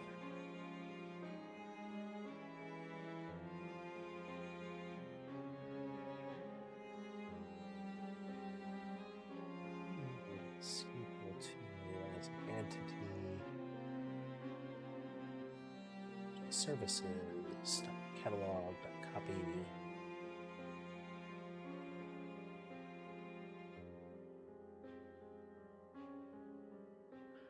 Copy the entity from there, and position is equal to the level entity's position for each.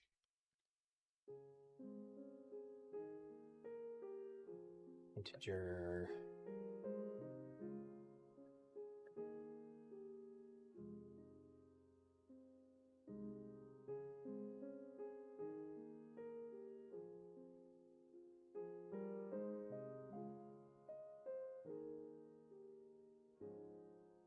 Okay, for each one of these we iterate over, we add those. Okay, so now we have our actual values. So this is entirely an informative object. When we set this thing up, we are going to just load that in. If we copy it, we just load it in. Then when we're using it, first we're going to iterate over these. We're going to create copies of them, and we're going to place them at the relevant positions. Then we iterate over each of these, and for the corresponding entity index, we are going to get the next entity. Given the list of these things, we are going to connect them to whatever is in their list. Hey there, Colin. Welcome.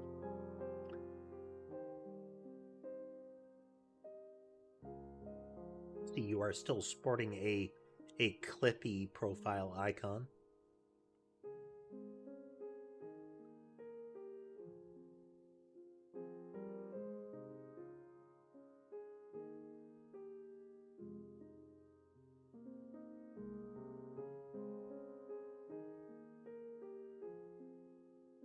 So then we could have a list object that does this footwork for us.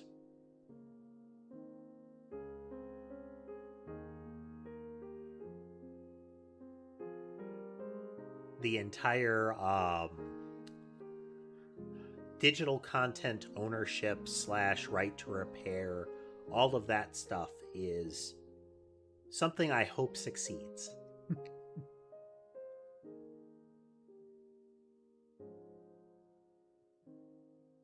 But we don't really need to handle that here. We could handle it in the level.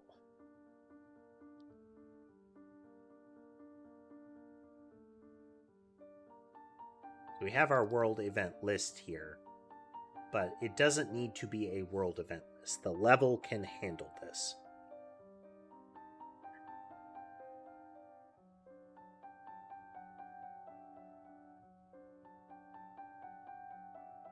Because otherwise it's just going to be the exact same logic. We're just going to poke that list and say, do the thing.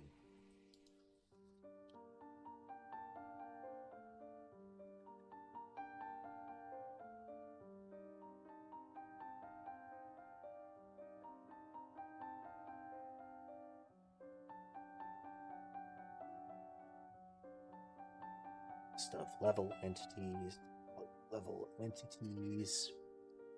set.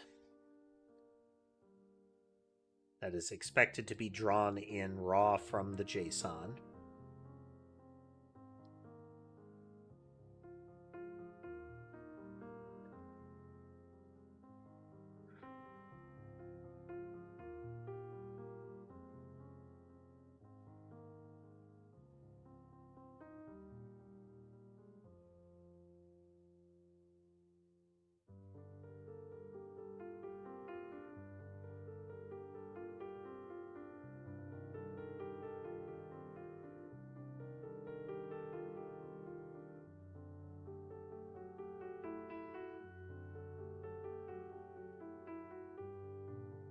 Each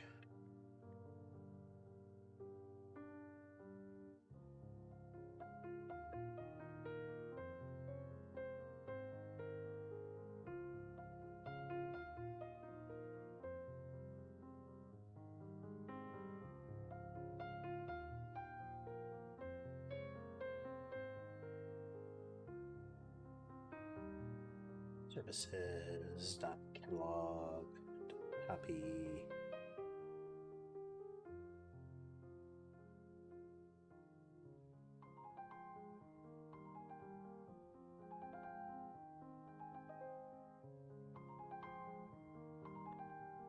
Okay, so we've added a duplication for this thing. Whether it is in JSON, we loaded in initially, or it is in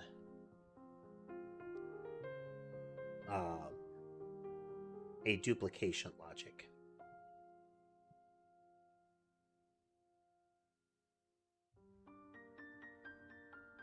Really should have a start step, but I think initializing the level is...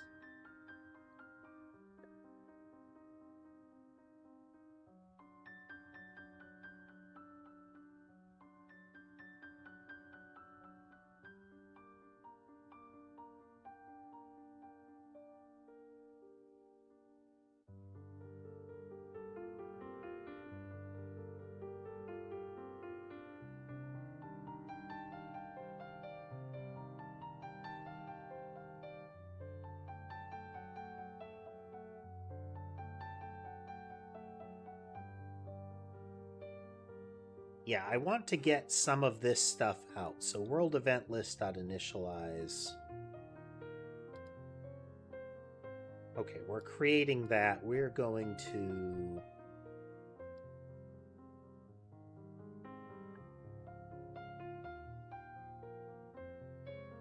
load level entities.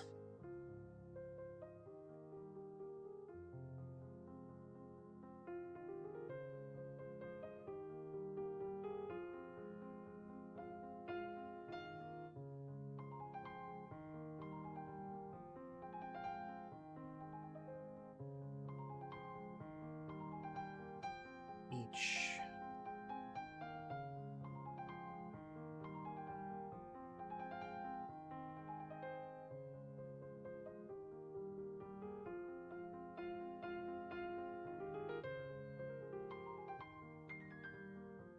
okay, we iterate over them. We say entities.add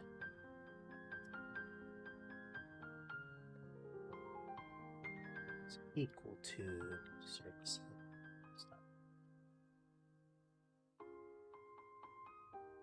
Level entity.entity as entity. I could just... I really should template this function, so whatever you pass in is whatever is expected out. It would save me the hassle of always predefining that, but is what it is.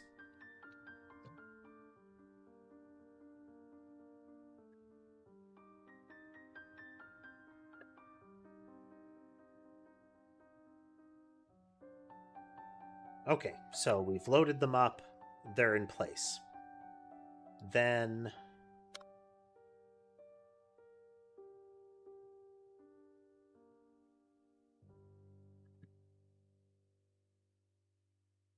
it's going to be this again.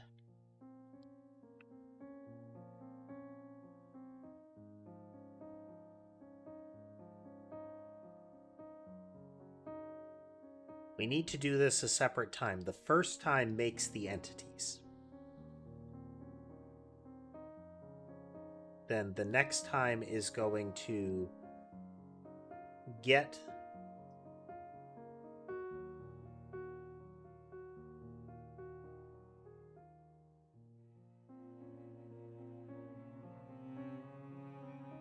this isn't quite right.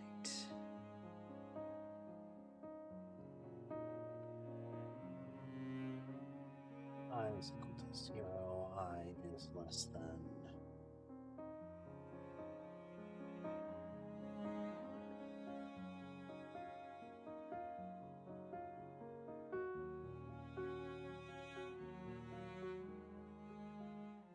Okay, for each of the level entity entries, we should have an entity entry. Then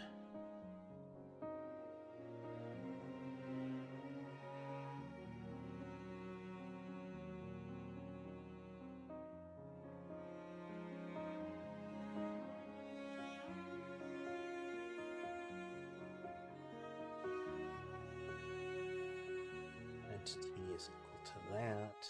Level entity dot entities to trigger dot count j plus plus. Okay, so now we're going to iterate over the list again. Now that we've created the first pass of it, we have all of the entities in position where they're supposed to be. Then we are going to take this entity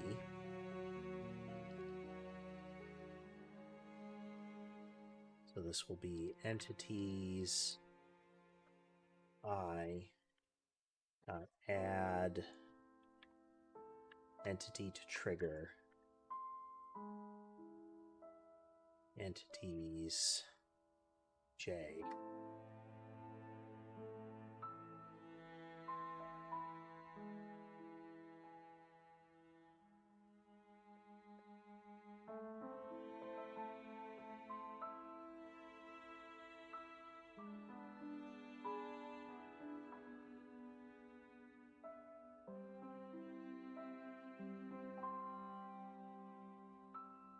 Okay, now we're setting up the trigger conditions on them.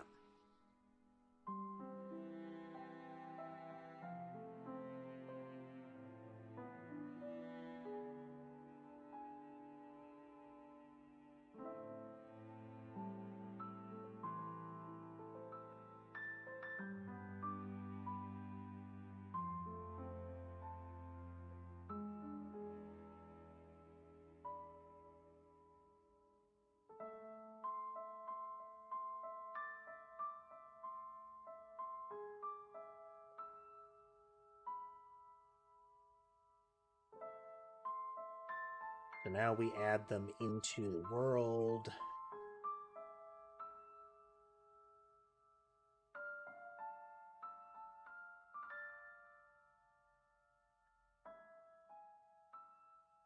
Okay, so at the end of this, all of the entities that are created here will be added to the world.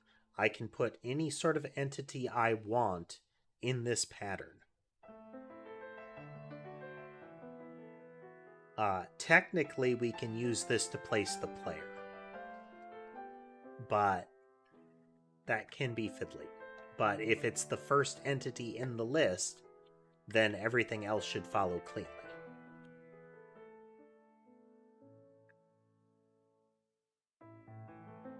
In theory, it could be anything, but at the moment, the player is added in a special fashion.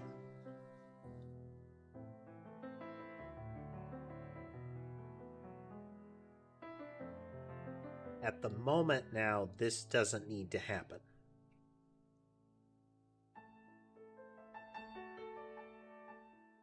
The game state will still rely on this. But we're getting close. We're getting close. Let me check something here.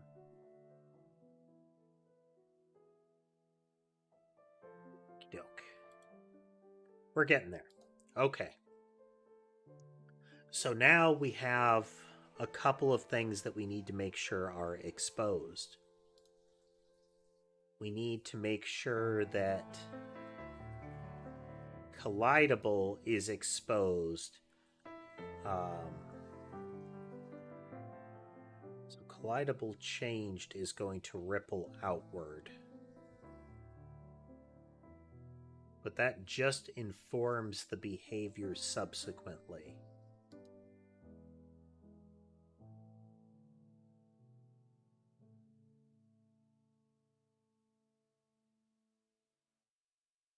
It's not listening for that. The entity collider is listening for that.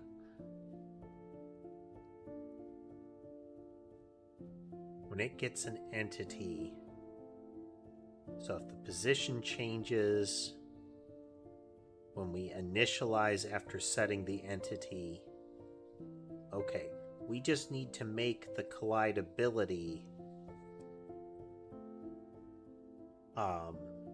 exposed.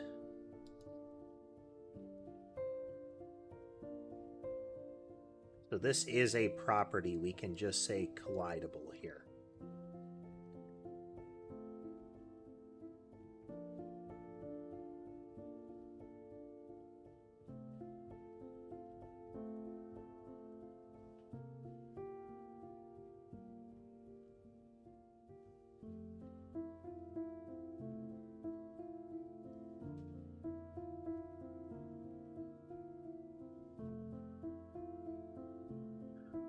Stay calm, take it easy, cool.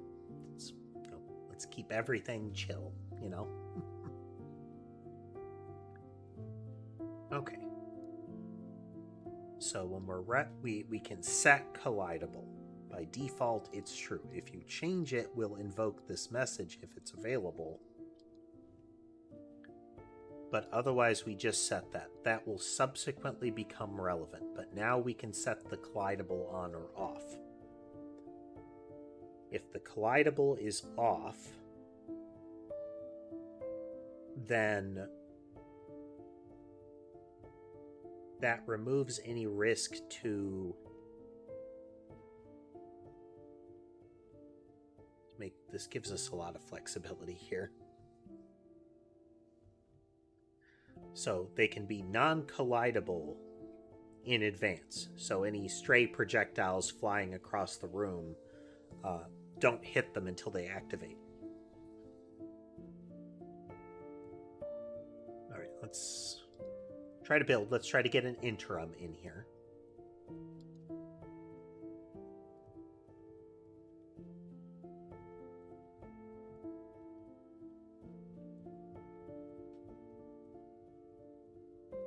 Okay, things still exist. Existing world event logic is happening. Okay.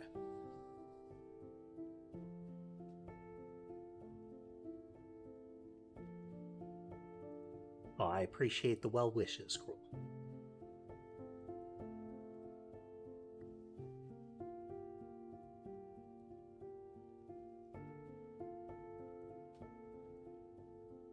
That beverage. It's beverage. Alright, this beverage is empty.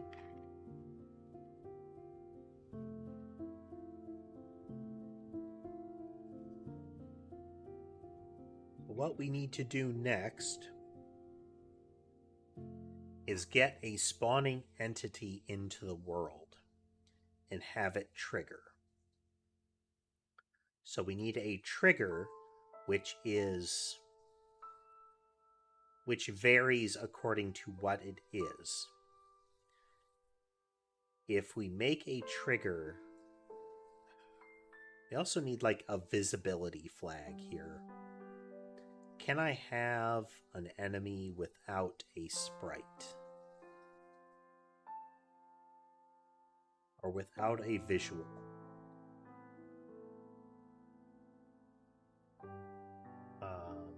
Let's look at our... I should be able to have an entity without a visual. The question is, do I need to make it so it won't break if it doesn't have a visual? Beep, beep, beep, beep, beep. Should be in rendering, entity rendering, individual node-based rendering, node renderer, and we're looking for a on entity added. Okay, if it has a visual, we will use it. Okay, we can make an invisible entity. Okay. So it's an enemy. We don't want it to be an enemy.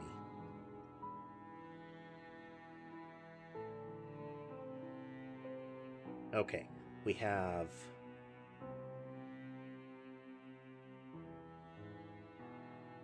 spawners. Many spawners are enemies because they can be struck by bullets, and in theory they can strike the player. Again, if you're old enough, gauntlet spawners were little piles of bones or whatnot that would periodically emit monsters, and you could remove them either by hitting them and doing damage, or you could run into them, and that would hurt you, but it would also have an effect on them.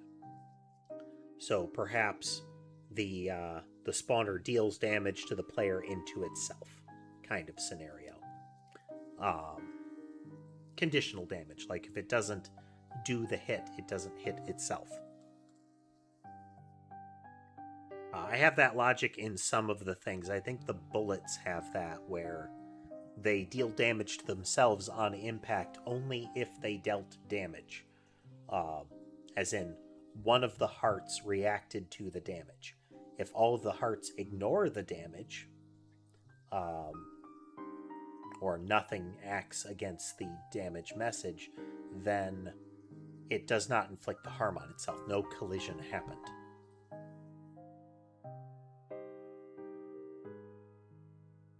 So we would have a type of entity that is looking for the player.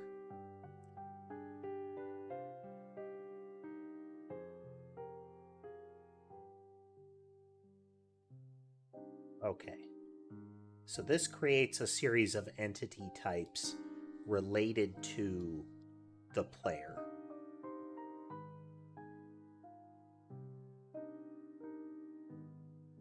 Should have a method for getting the collision mask in here somewhere.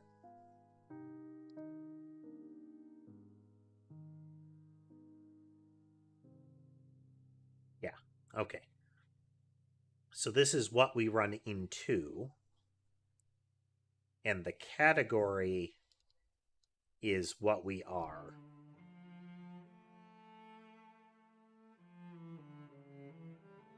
But this is no longer accurate.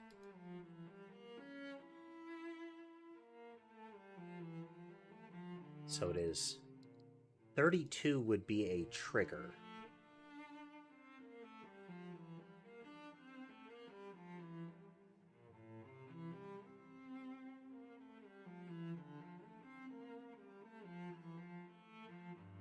Call this a player trigger.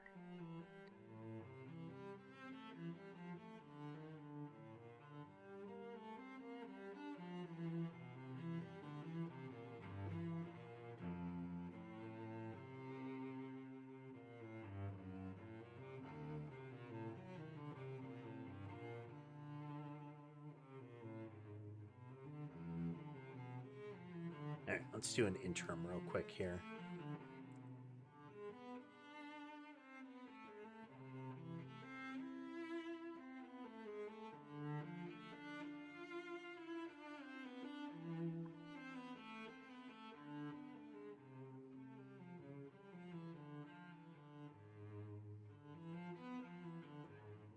Should have tried to run it before I did that, but it's one of the advantages of having a repo like this.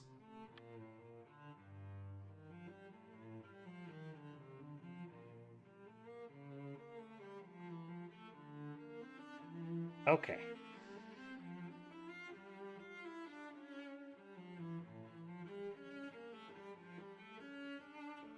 All that set up.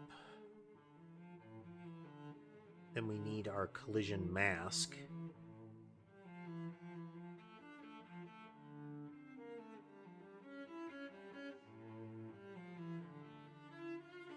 So player trigger, it seeks the player. It will run into the player.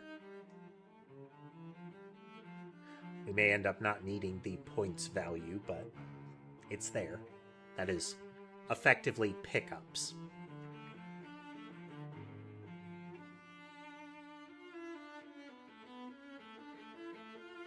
So most of the spawners can actually be enemies now.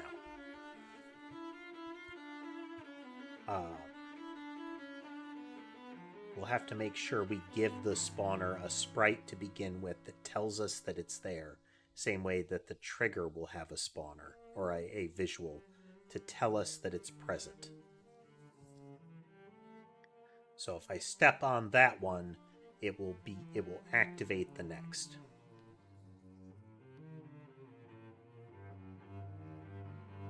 So the spawner behavior wants a trigger message.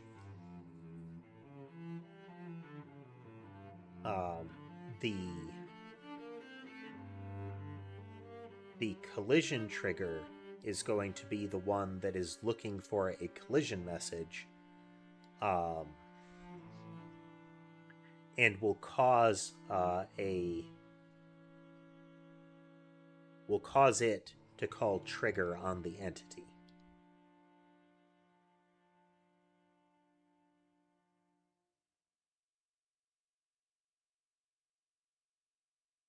So we have entity behaviors. Currently we have spawner behaviors. We're now going to have trigger behaviors.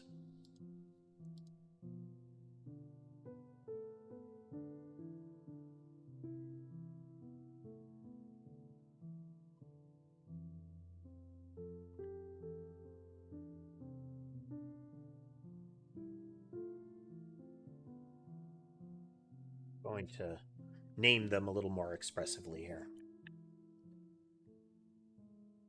Because this isn't triggering a collision, it is triggering on collision.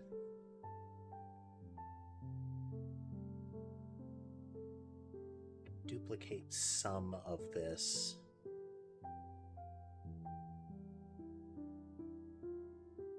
Just take this little bit and copy it over.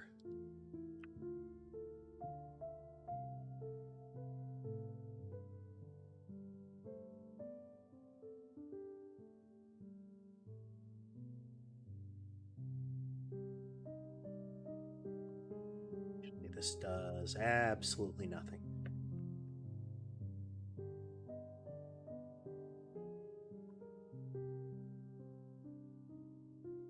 But we have this because it is a behavior.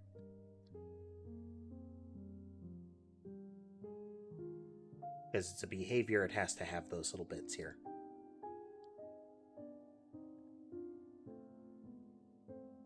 Override process message. Protected override.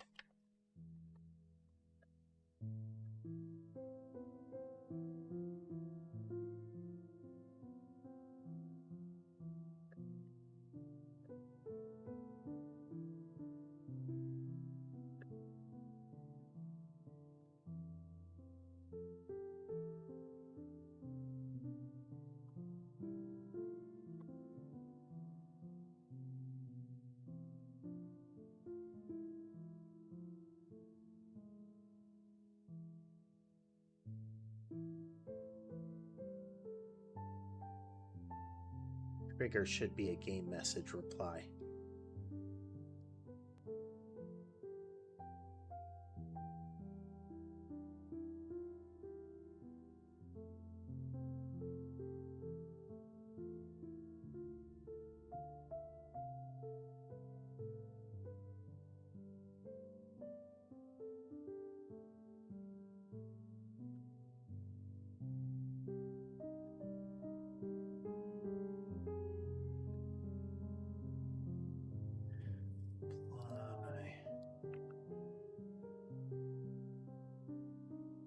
in that.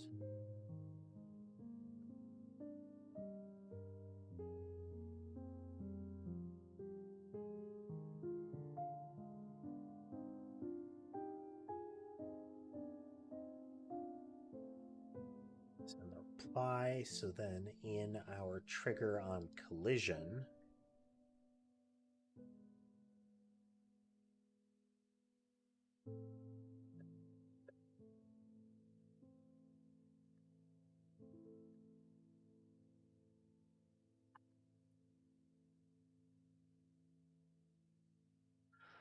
we don't need any information about the collision message currently. For now, we're just going to say i.merge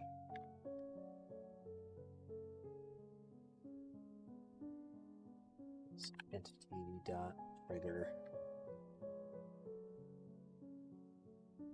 We don't care, it's just a trigger happened. Did anything happen with it?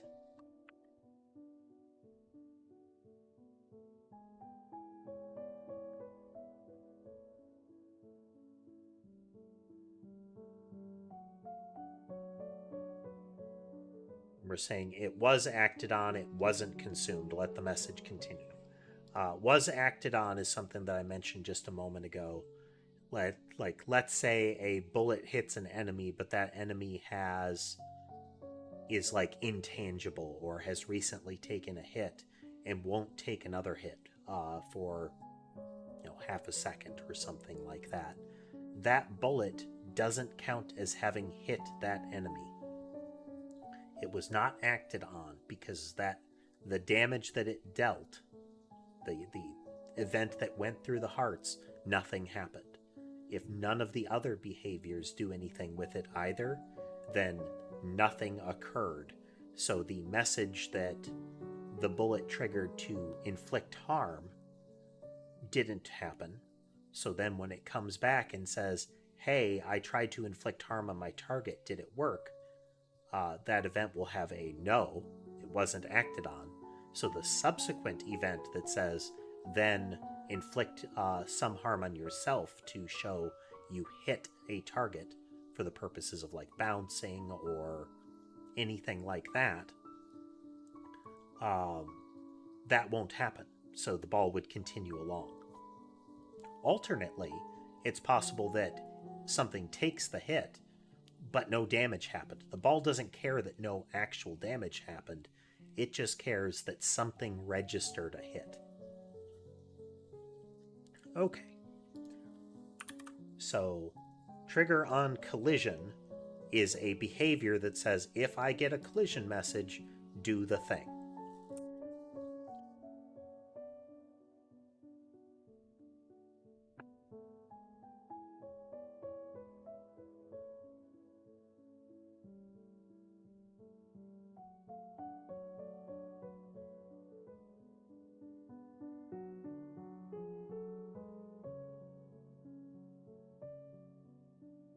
So, target then own health is one of the things I was talking about here.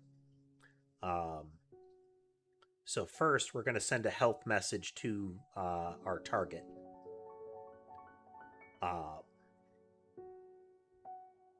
So target handle message, new health message.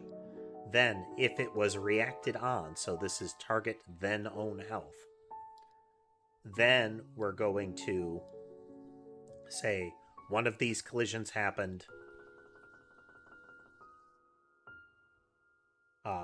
and we will continue along.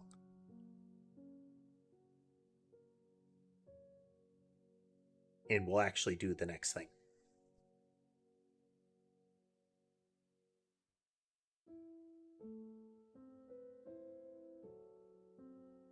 So if we have a collision, so here's kill collision target here. We're going to make a collision remove self. That it raises the trigger on collision and it removes itself.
and we have a remove self one. So what we'll do is we'll have trigger on collision, and then we'll have collision remove self. So the trigger is saying as soon as something bumps into me, I'm going to trigger my targets, and then I'm going to go away.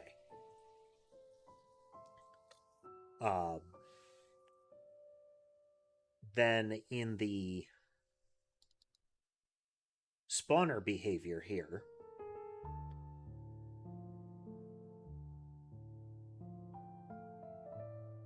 right now it's what we're going to do is we're going to have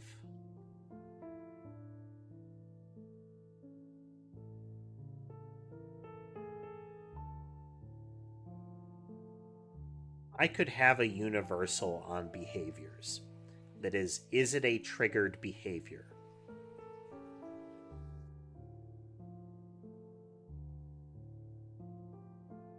Like, does it need a trigger?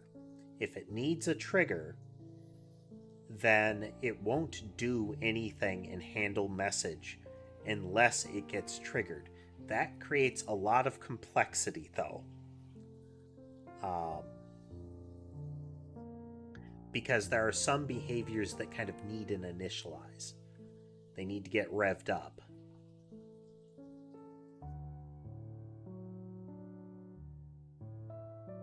For example, weapon behaviors, when they're being queued up, get like whatever the next weapon is. That still needs revision, though.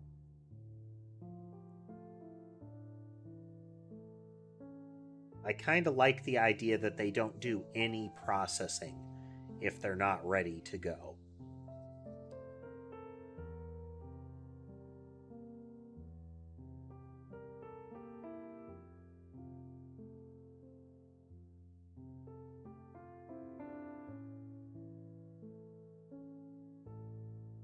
So we put that in behavior.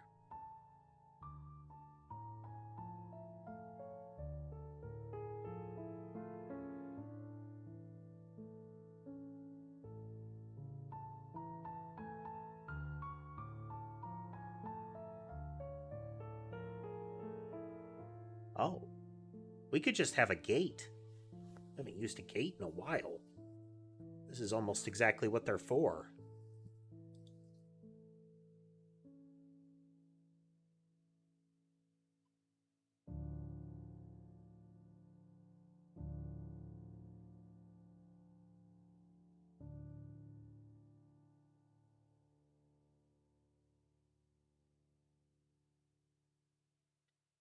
Here.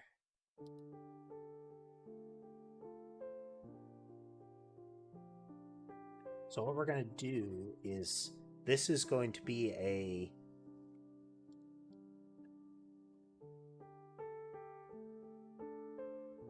let's get this in here.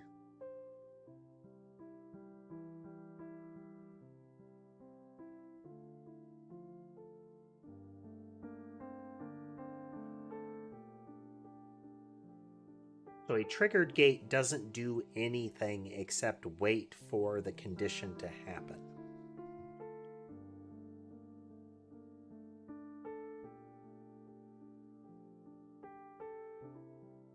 So if we look at a timer gate, we get a gate result process message. We are just going to have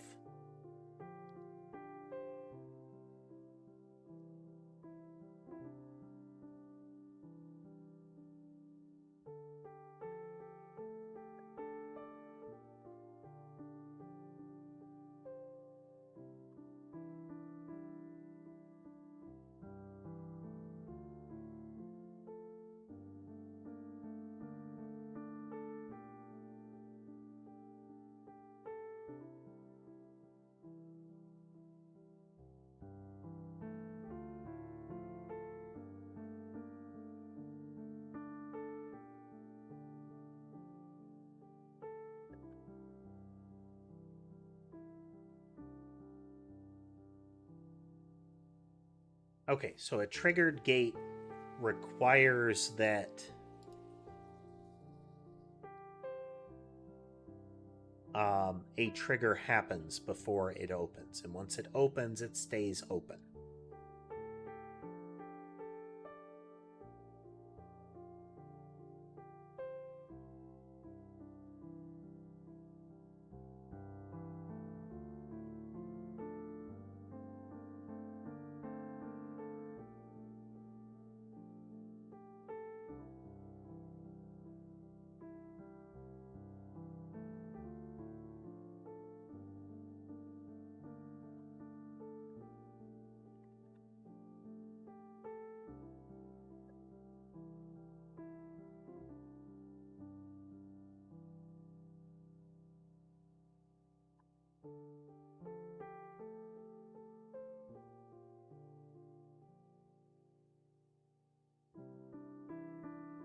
We are not triggered, and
structure.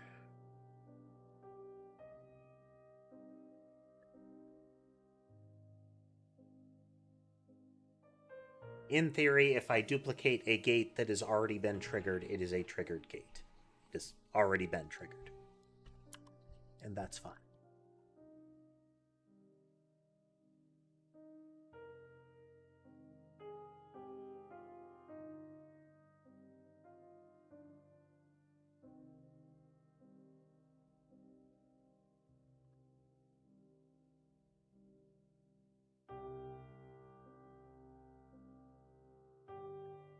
So this is just real quick. We're not bothering what type is it. We're not bothering setting it. If it's already triggered, we just continue.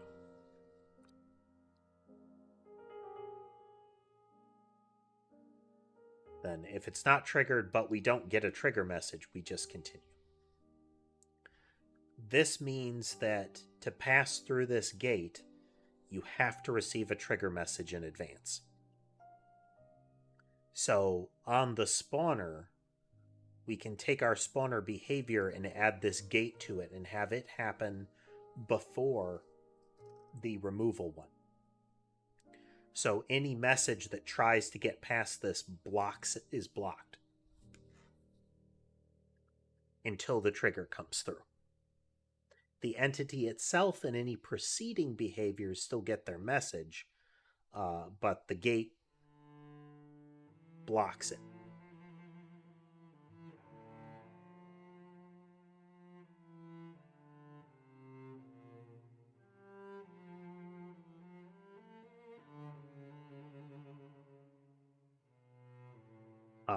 Consume message is, this is what completely stops it. So if we process message but we don't consume it, then we allow things to continue past it. So that would be for, let's say there's a particular behavior in a chain that happens every second or something like that. That means that behavior will pop up every second, but it doesn't prevent all the subsequent behaviors from firing when it's not. So if its gate says, hey, 1 second has passed, you may continue, or you may do your thing, it doesn't, when that's not true, it doesn't eat the message. It allows everything after it to still work. So if I have, move in a straight line, then once a second start bouncing, but otherwise, and then move in a spiral, when it isn't starting its bounce, it will still move in a spiral. We have an example that we show periodically that is wait 3 seconds. Wait 3 seconds behaves this way. Is until 3 seconds has passed, it doesn't process the message, and it consumes it. So the behavior won't get the message, and nothing after it gets it either. But once those 3 seconds has passed, the current behavior gets the message, and it continues along to everybody else. Doki.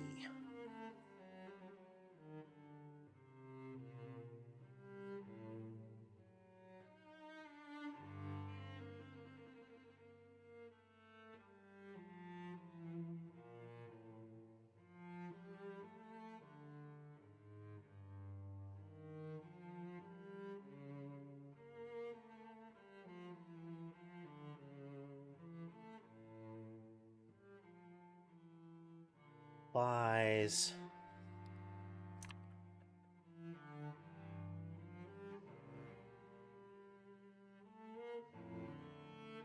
We have the self-destruct.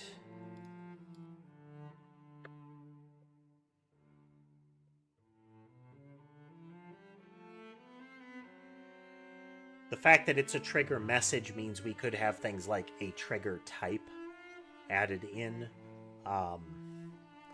The presence of triggers is plenty of complexity at the moment, though. Oh. Eye on some stuff here. Yeah. Okie dokie. All right, we're in a good position right now.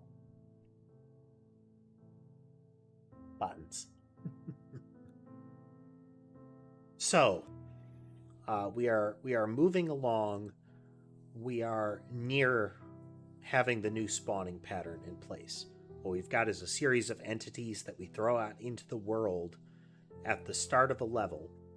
Each of those entities can be whatever we want. They could be enemies, they could be the player, they could be bullets, it doesn't matter, but more likely there are going to be triggers and spawners. Those triggers are most likely going to be when you get close enough to this one, it sets off a spawner. That spawner now exists in the world and can emit enemies. Whether that spawner has I will only spawn for so long, I will spawn indefinitely, I will spawn until I'm destroyed, regardless of how that functions, that's going to be our pattern. So we will make a level, we will define where the triggers are, and we will define where the spawners are. Then we connect the triggers to the spawners, and we run with that from there.